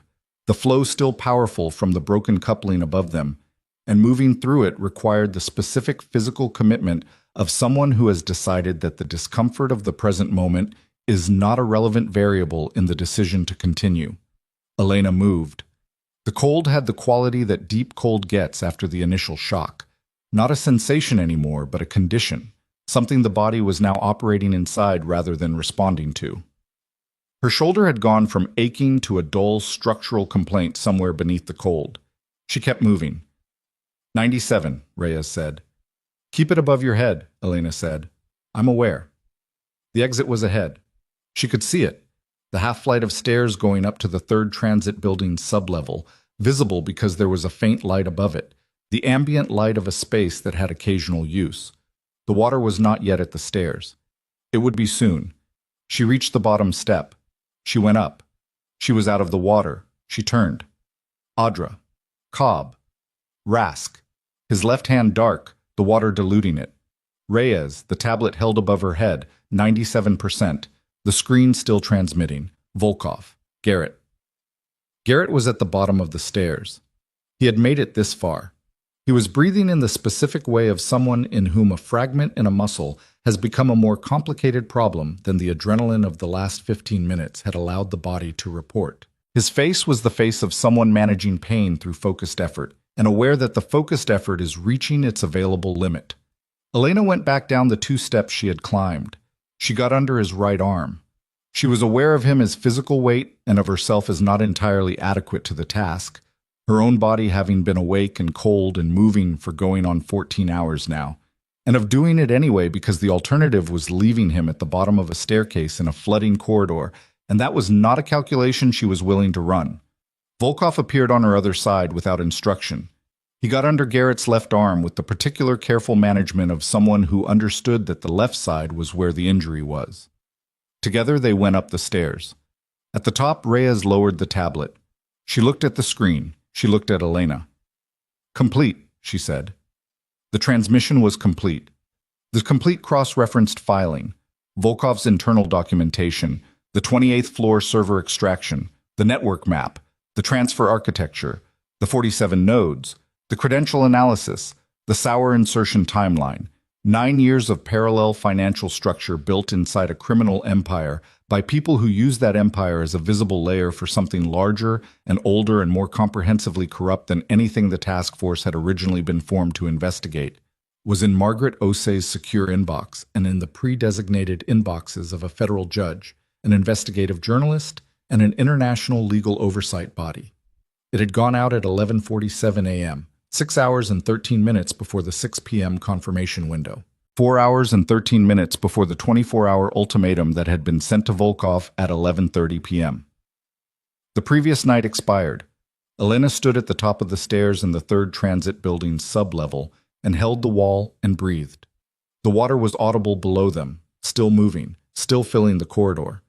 From somewhere in its depths, she could hear the muffled sounds of the people who had followed them into it, dealing with the consequences. She looked at Garrett. He was leaning against the wall with his right hand pressed against his left arm, and his eyes closed, and his breathing, the careful breathing of someone taking stock of what is still functioning and finding the list shorter than it was an hour ago. She looked at Volkov.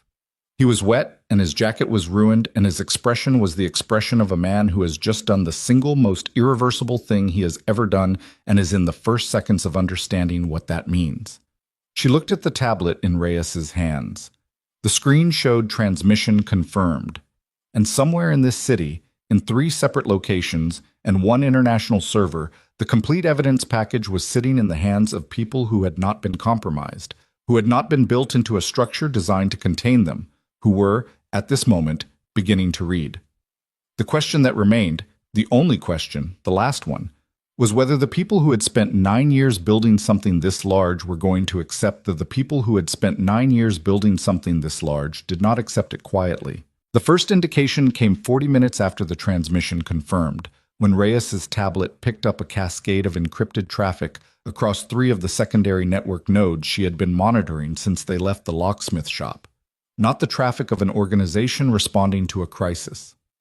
The traffic of an organization executing a pre-planned contingency.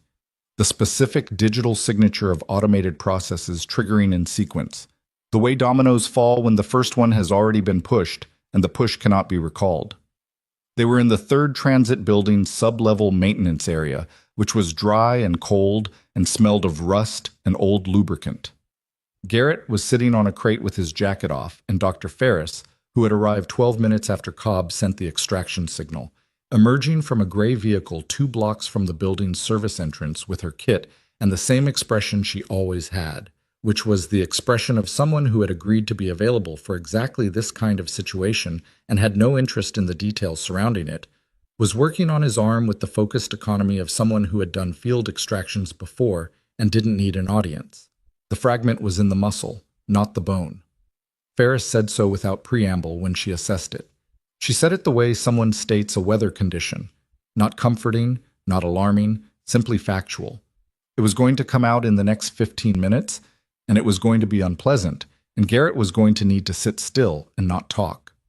Garrett sat still, but he did not entirely stop talking, because Garrett had never in Elena's experience been able to fully subordinate operational awareness to physical circumstance.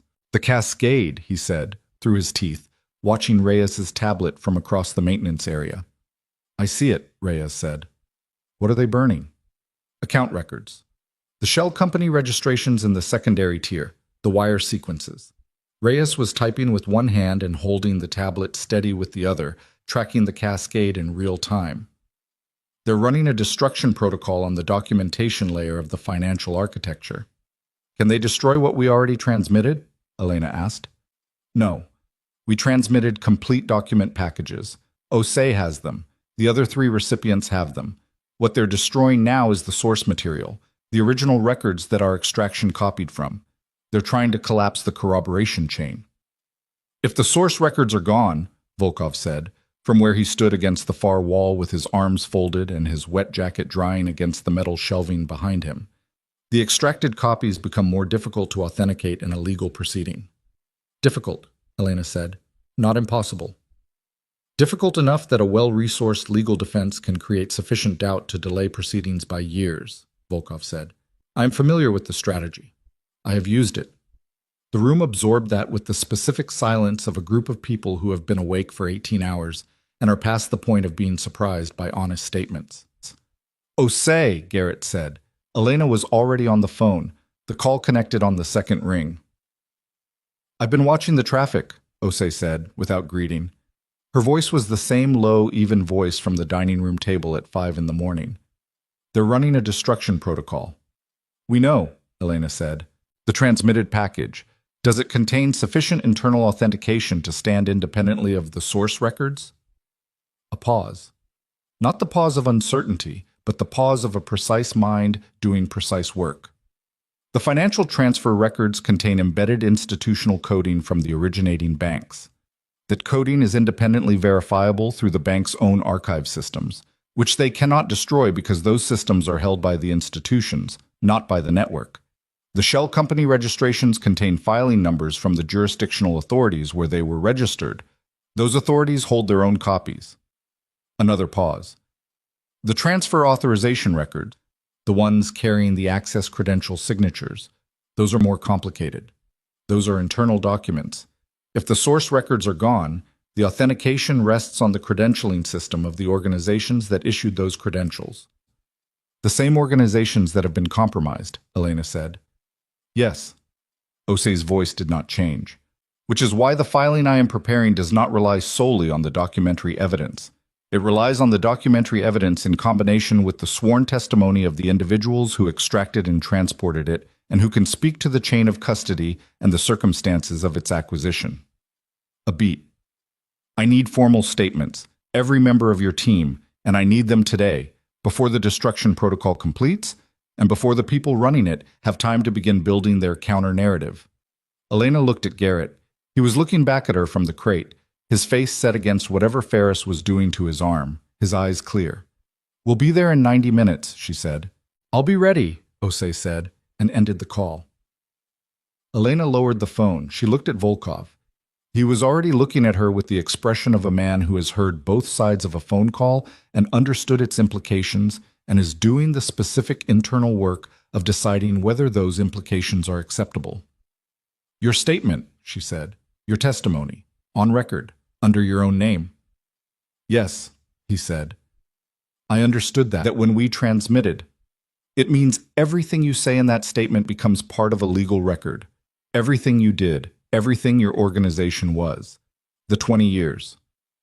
I know what it means. His voice was level. Not defensive, not resigned. The voice of someone who has made a decision in full awareness of its cost and is not going to revisit the cost now that the decision is made. I have spent 3 days understanding what was done with my name and my infrastructure. The people who built the parallel structure inside my organization used 20 years of things I actually did as the foundation for things I did not do. The only way to separate those two things, the only way the 47 nodes collapse instead of me collapsing alone, is to put everything in the same record and let it be examined together. He paused.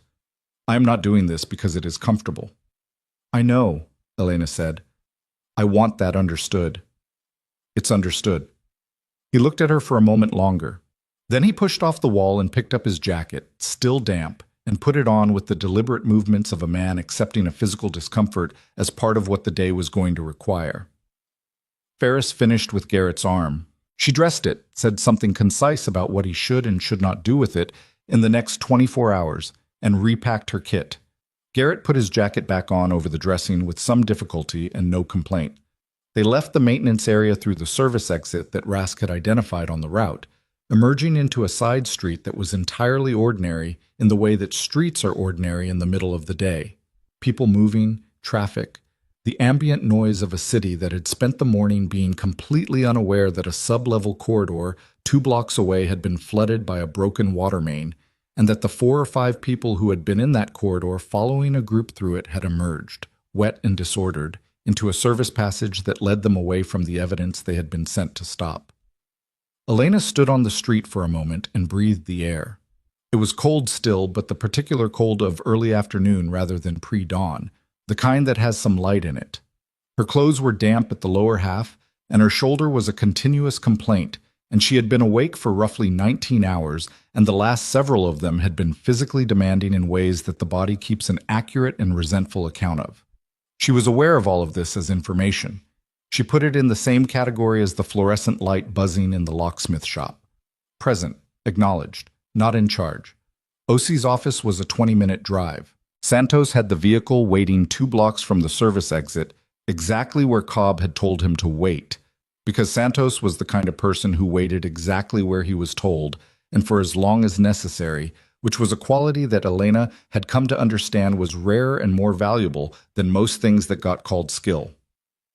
They arrived at Osei's office building at 1:14 p.m. Osei had 3 associates present, young, precise, with the focused energy of people who had been given a significant task on short notice and were not going to be the reason it failed. The conference room had been set up for formal statement recording. 2 cameras, a court reporter, legal pad and water glasses at every seat. Elena sat down. She started talking. She talked for an hour and 40 minutes, in the specific, structured, non-linear way that sworn testimony requires, answering questions from Osei rather than narrating, building the record from the questions outward. The details she gave precise and verifiable and connected to documentation at every point where documentation existed. Garrett went next. His statement was shorter, 40 minutes, focused on the task force's operational structure, the oversight compromise, the credential access they had traced, and the chain of custody for the extracted materials from the moment Elena brought the drive out of Volkov Tower to the moment the transmission confirmed from the sublevel corridor. Reyes provided the technical testimony, the network map, the transfer architecture analysis, the node identification, the destruction protocol they had observed in real time. She spoke in the flat, precise language of someone translating complex technical reality into terms that a legal proceeding could use, and she did it without condescension and without simplification, which was its own skill. Cobb gave a tactical statement. It was the shortest. Cobb used the minimum number of words to establish the maximum number of verifiable facts, and he did it with the same economy he brought to everything else. Volkov went last. He sat down across from Osei at 4:22 p.m., 38 minutes before the confirmation window closed, and he began to speak. His voice was steady. It was the voice he had used in every exchange Elena had witnessed that day. Even, controlled, stripped of performance. He spoke for 71 minutes. He described the origin of his organization. He described the decisions he had made and the methods he had used and the people he had employed and what he had asked them to do. He described the moment, 3 days ago, when he found the first document that suggested Morrow's parallel structure. He described what he had found in the 72 hours between that moment and his return to the tower. He described seeing Rask on the 42nd floor and telling him to stop. He described the message that arrived at 11:30 p.m. He described the parking structure and what Elena had told him there and what he had decided. He described all of it without editing for sympathy and without the rhetorical management of self-presentation that people in his position generally employ when speaking to legal authority. He said things that were going to make the next phase of his life significantly more complicated.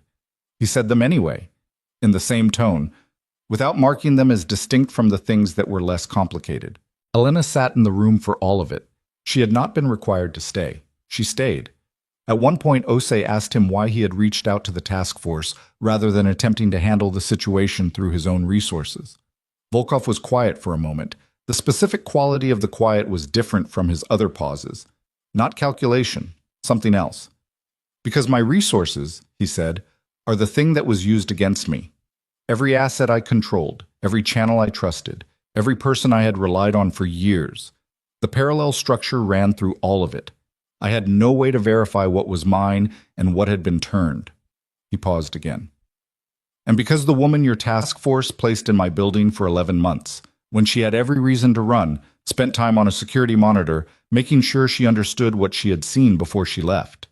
He did not look at Elena when he said it, which was, she thought, the more honest choice, saying it to the record rather than to the person, which meant it was true rather than performative. That tells you something about a person. Osei noted it on her legal pad and moved to the next question.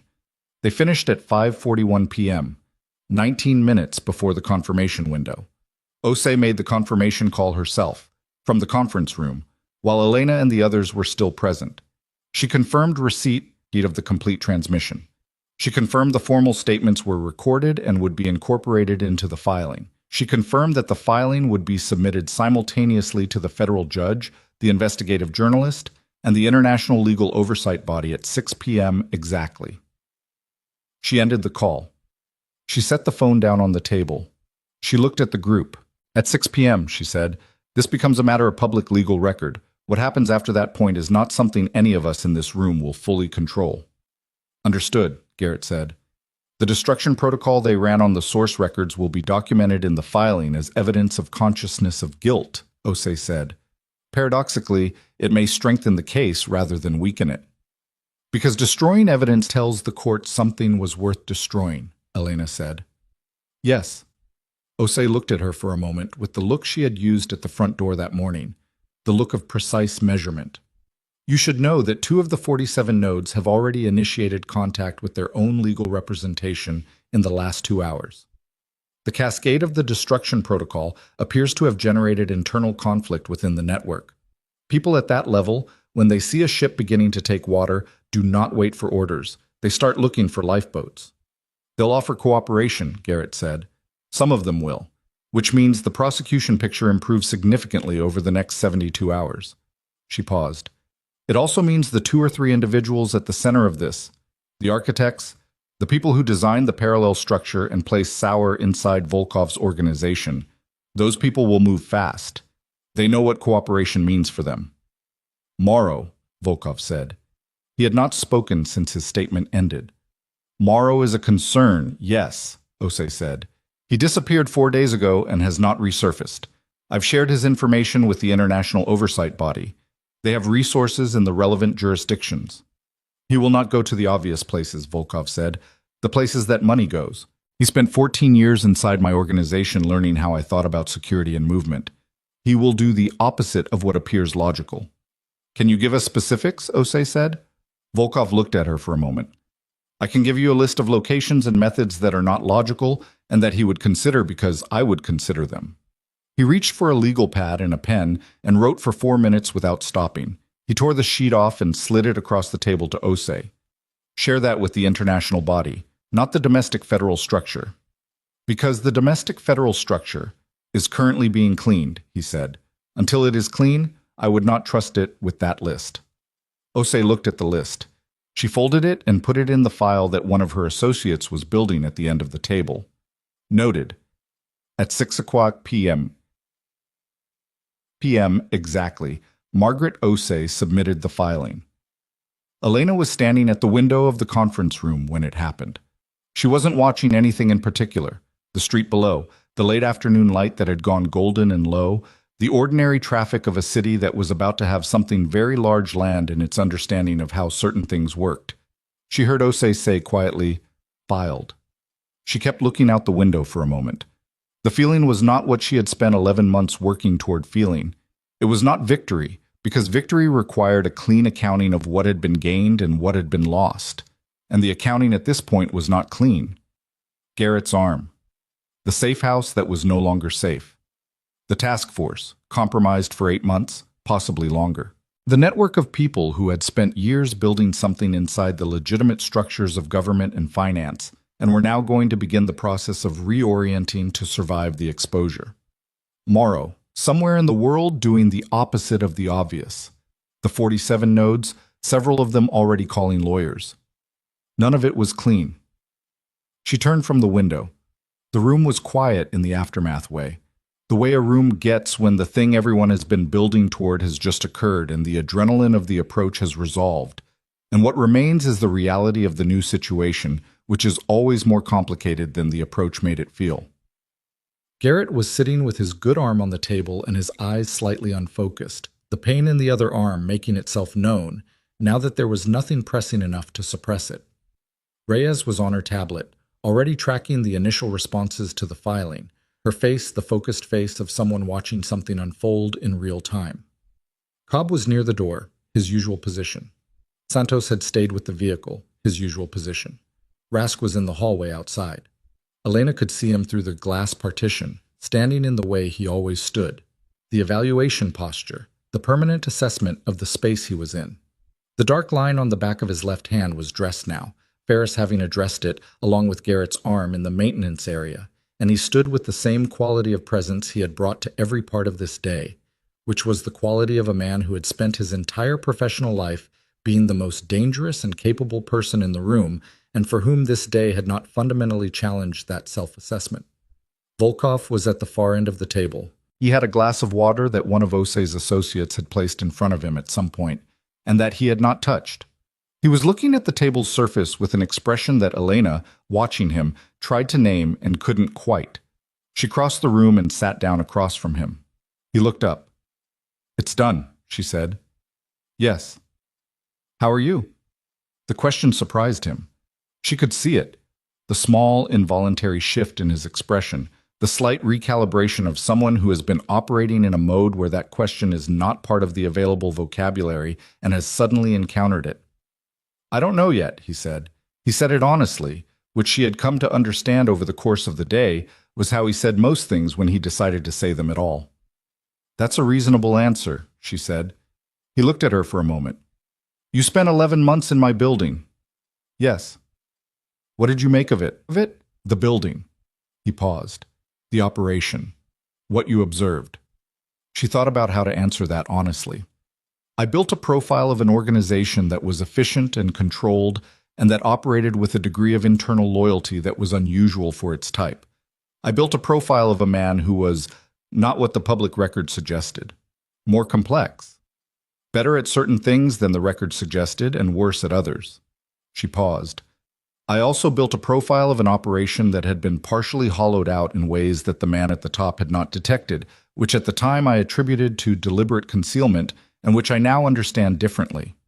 You thought I built the parallel structure. For 11 months? Yes. And now? Now I think you were the best available cover of very sophisticated operation ever found," Elena said. "Because you were real, an actual criminal organization run by an actual person, with actual history and actual documented behavior. The parallel structure needed something genuine to hide inside, because genuine things are much harder to see past than constructed ones." She looked at him. "They chose you because you were the most credible available facade, which is a specific and terrible thing to be without knowing it." Volkov was quiet for a moment. He picked up the water glass. He set it down without drinking. "I have been trying," he said carefully, "to determine at what point I should have seen it. Where the moment was, where a different decision by me would have changed what was built inside my organization without my knowledge. I have been going back through 14 years of things I did, and things I approved and things I delegated to Sauer, and trying to find the place where I failed to see what was there. Have you found it?" "No." He said it flatly. "Which either means I was thorough enough in my investigation that the insertion was genuinely undetectable at the points where I had access, or it means I am not capable of seeing my own failure clearly." A pause. "I don't know which of those is true. I suspect I won't know for a long time." Elena looked at him. She thought about 11 months of building a profile, and the specific ways in which the person across from her differed from that profile, and the specific ways in which he was exactly what the profile had suggested. "The moment you told Ras to stop," she said, "in the elevator lobby, when he told you about me." His eyes came up. "That was the moment," she said. "You could have let him finish it and used the drive's existence as a bargaining chip against whoever sent you the ultimatum. You had the calculation available to you. I know you did, because it's the calculation I would have made in your position, and I'm reasonably sure your mind works faster than mine in that mode." She held his gaze. "You didn't make it." He said nothing for a moment. "I was angry," he said finally, "at Rask, for putting me in a position where that calculation existed, at the situation, at what I had found in the documentation 3 days before." He paused. "At 20 years of things I built and what they had been turned into."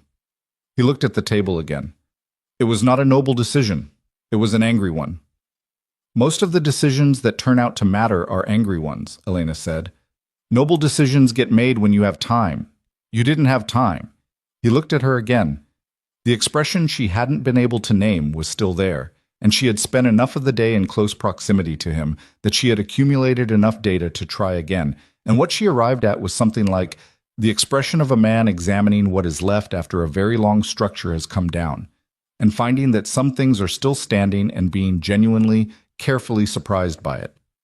At 7:30 p.m., the first news cycle hit. Reyes's tablet showed it first. A breaking headline from the investigative journalist who had received Osei's filing, publishing a preliminary story based on the documentary evidence with the specific care of someone who understood both the scale of what they had and the legal exposure of publishing it without adequate verification. The headline was measured. The story was not. It named 3 of the 47 nodes by name, the 3 with the clearest and most independently verifiable documentary trail, and described the financial architecture in terms that a general reader could understand. Within 20 minutes, the International Legal Oversight Body issued a public statement confirming receipt of materials related to an ongoing investigation into multinational financial crimes and political corruption. The statement named no names. It named 2 of the jurisdictions. It confirmed that coordinated action was being initiated in consultation with relevant domestic authorities. Reyes read it aloud from the tablet. When she finished, the room was quiet for a moment. 2 jurisdictions named publicly, Garrett said. The others are moving without announcement. The ones moving without announcement are the ones where the exposure risk to domestic officials is highest, Reyes said. They'll move quietly until they're certain the internal positions are secure enough to act without tipping the network. How long? Garrett said. 48 to 72 hours before the coordinated action becomes public. Probably less for the jurisdictions where the network's domestic connections are less deep. Garrett nodded. He was running out of the particular energy that kept his face arranged in its usual configuration. The energy was going to his arm now, and to the 19-hour accumulation of the day, and his face was showing it in the small ways that faces show things when the person wearing them has run low on the reserve that usually manages such displays. You need a hospital, Elena said. I need a full night of sleep and a competent surgeon in that order, Garrett said. I'll settle for the surgeon first. Ferris did what could be done in a field context. The fragment needs imaging and a proper extraction in a sterile environment. He said it with the slight irritability of someone confirming a fact they would have preferred not to confirm. I know. Elena looked at Cobb. Cobb was already on his phone. At 8:15 p.m. they left Osei's building. The street outside was unchanged. The same street it had been when they arrived. The same city, the same late evening cold. But the filing was in the public record now, partially, and the parts that were not yet public were moving through legal systems in 2 continents, and the 47 nodes were beginning to understand what that meant for them specifically. And the architects of the parallel structure were making whatever final moves architects make when the structure is coming down. Elena stood on the sidewalk for a moment outside the building. Behind her, she heard Volkov come out. She didn't turn immediately. She listened to the city for a moment. The particular white noise of it, indifferent and continuous.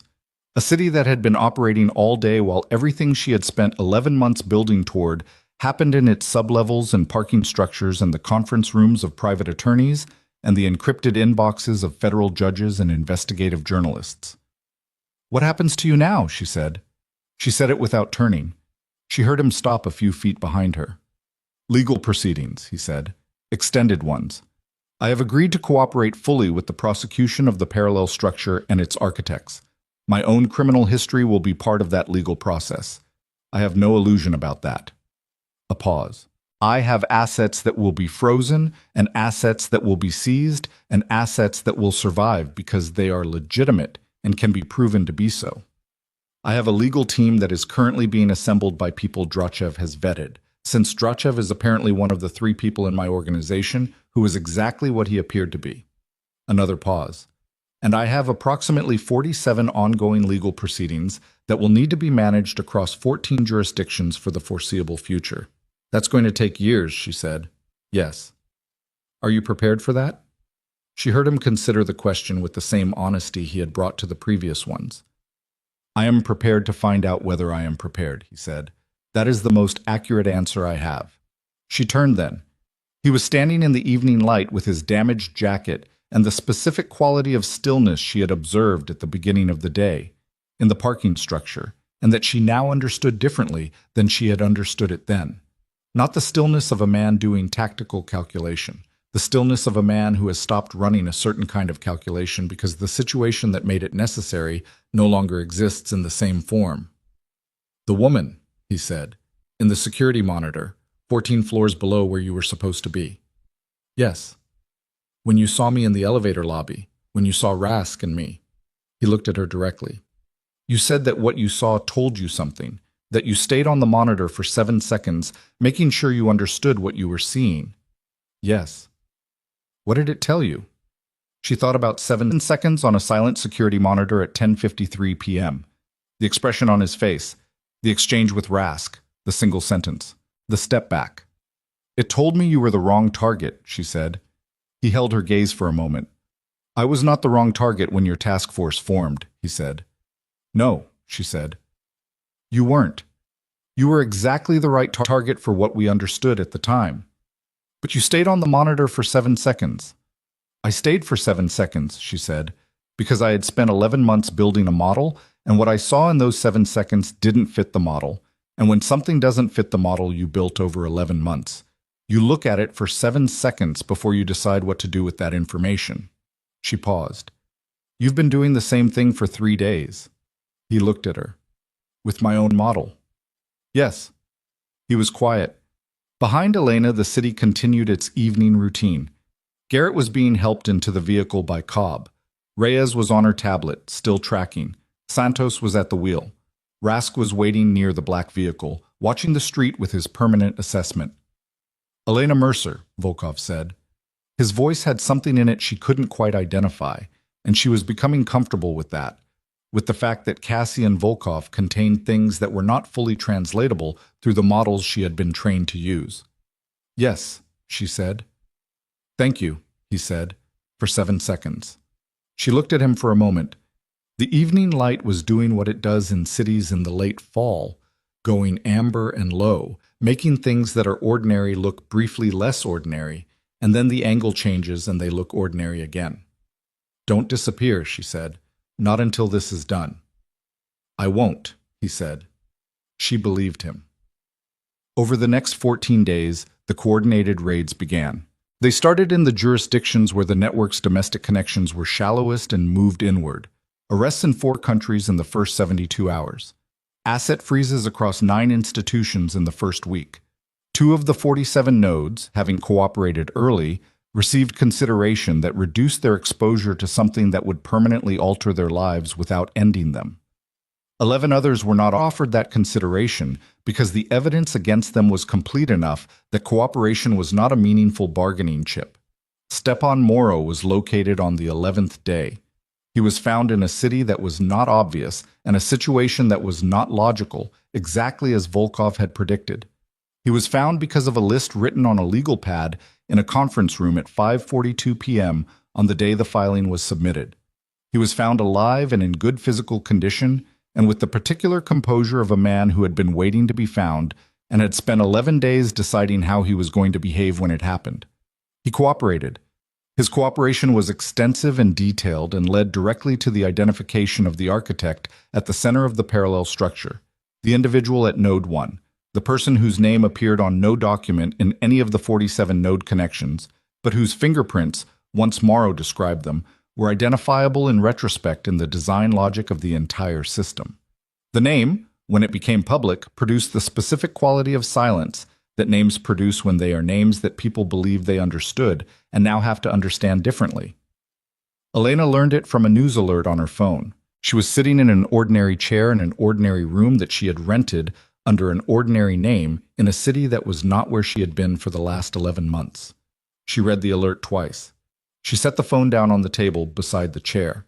She sat for a while and looked at the wall and thought about 11 months and a flash drive in a shoe and 7 seconds on a security monitor and a sub-level corridor filling with cold water and a yellow legal pad and a man in a parking structure who had made an angry decision at a moment when he didn't have time for a noble one.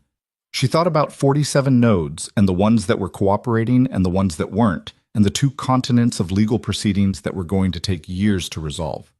She thought about Garrett, who was in a hospital getting the fragment properly removed and would be out in 2 days and was already, according to a text from Reyes, conducting the task force's internal investigation into the oversight compromise from his hospital bed, which was exactly what Elena had expected him to be doing.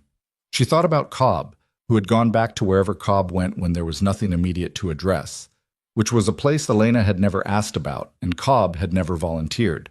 She thought about Reyes, who was currently working 17-hour days building the technical evidentiary package for the prosecution team, and who had, according to her last message, eaten something that was neither vending machine food nor coffee for the first time in 4 days, which she had reported as a significant improvement. She thought about Santos, who was driving someone somewhere, she presumed, in the particular reliable way that Santos did everything. She thought about Margaret Osei, who had opened her door at 5 in the morning to a federal operative she had never met, and had written in compressed, precise script on a yellow legal pad, and had submitted a filing at exactly 6 p.m., and had done all of it with the even professionalism of someone who understood that the most consequential things are often the ones that happen before the noise begins. She picked the phone back up. She opened a new message and typed a number she had memorized from a parking structure at 6:20 in the morning. The number that Rask had used to send the location coordinates in the task force's own protocol format, which meant it was the number Volkov had used to send those coordinates, which meant it was the number he used when he needed to reach someone and didn't have the luxury of using the right channels. She typed, "The name became public this morning." She sent it. She set the phone down and waited. The response came 3 minutes later. 4 words.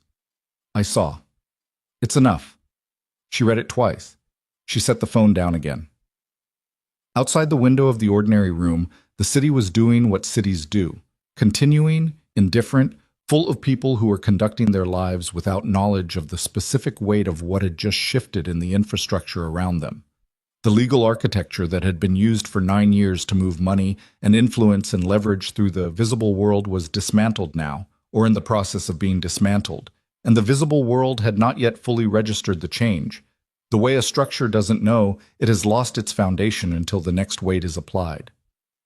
Elena sat in the chair. Her shoulder was better. Not healed, but functional, the ache reduced to the kind of background signal that the body learns to carry rather than report.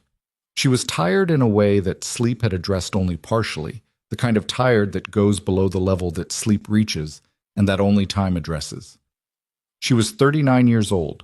She had spent 11 months of those years being a receptionist who answered phones on the 14th floor of a building that belonged to a man she had been assigned to investigate and had instead ended up standing in sub-level corridors with, making decisions that neither of them had planned for, arriving at a result that was incomplete and costly and real.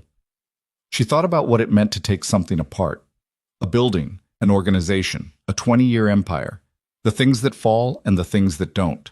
The specific, irreducible fact of what is left when you stop tearing and look at what remains. She didn't know what Cassian Volkov was going to build with what remained. She didn't know if building was the right word for whatever came next for a man who had spent 2 decades running an empire and was now going to spend a significant portion of the following years in legal proceedings across 14 jurisdictions. She didn't know what the accounting of that looked like at the end, when the proceedings resolved and the assets were distributed and the name existed in whatever form it was going to exist in afterward. She knew he was going to show up. She knew that because of a single sentence told to Rask in an elevator lobby, because of an angry decision in a parking structure, because of 71 minutes of sworn testimony that did not edit for sympathy. People who show up when it costs them everything tend to keep showing up. She got up from the chair. She moved to the small window of the ordinary room. The light outside was the winter afternoon light, flat and pale, the kind of light that doesn't offer warmth but offers clarity. The objects in the world reduced to their actual shapes without the softening that warmer light provides. She stood in that light for a while. Then she went to the small table and opened her laptop and began writing the operational debrief that Garrett had asked for and that she had been putting off for 5 days because the putting off was the last available delay before the 11 months became a report, before the report became an archive, before the archive became a record of something completed. She wrote for 3 hours. She wrote precisely and in sequence and without the editorial softening that debriefs sometimes accumulate from people who want the record to reflect well on decisions that did not always reflect well. She wrote about the mistakes, the 8 months of compromised oversight that she had not detected, the moments in which she had made interpretations from incomplete information and had been right, and the moments in which she had made interpretations from incomplete information and the rightness of those interpretations had been, in part, luck.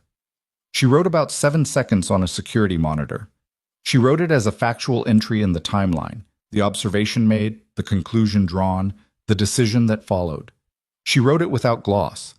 When she finished, she sat for a moment with her hands still on the keys. Then she saved the file and closed the laptop and sat in the ordinary room in the winter afternoon light and let the quiet be quiet. Outside, the city moved through its afternoon. The legal proceedings moved through their early stages. The 47 nodes move through the specific and personal accounting that comes when the structure that protected them is no longer standing. Somewhere in all of it, the name that had been at Node 1 was now attached to a legal process that was going to be very long and very public, and that was not going to resolve easily or soon. None of it was going to resolve easily or soon. Elena sat with that. She had never expected it to. The expectation of easy resolution was for people who had not spent 11 months counting days in someone else's empire, learning the specific weight of things that look one way from the outside and another way from within. She knew what the weight was now. She was done counting.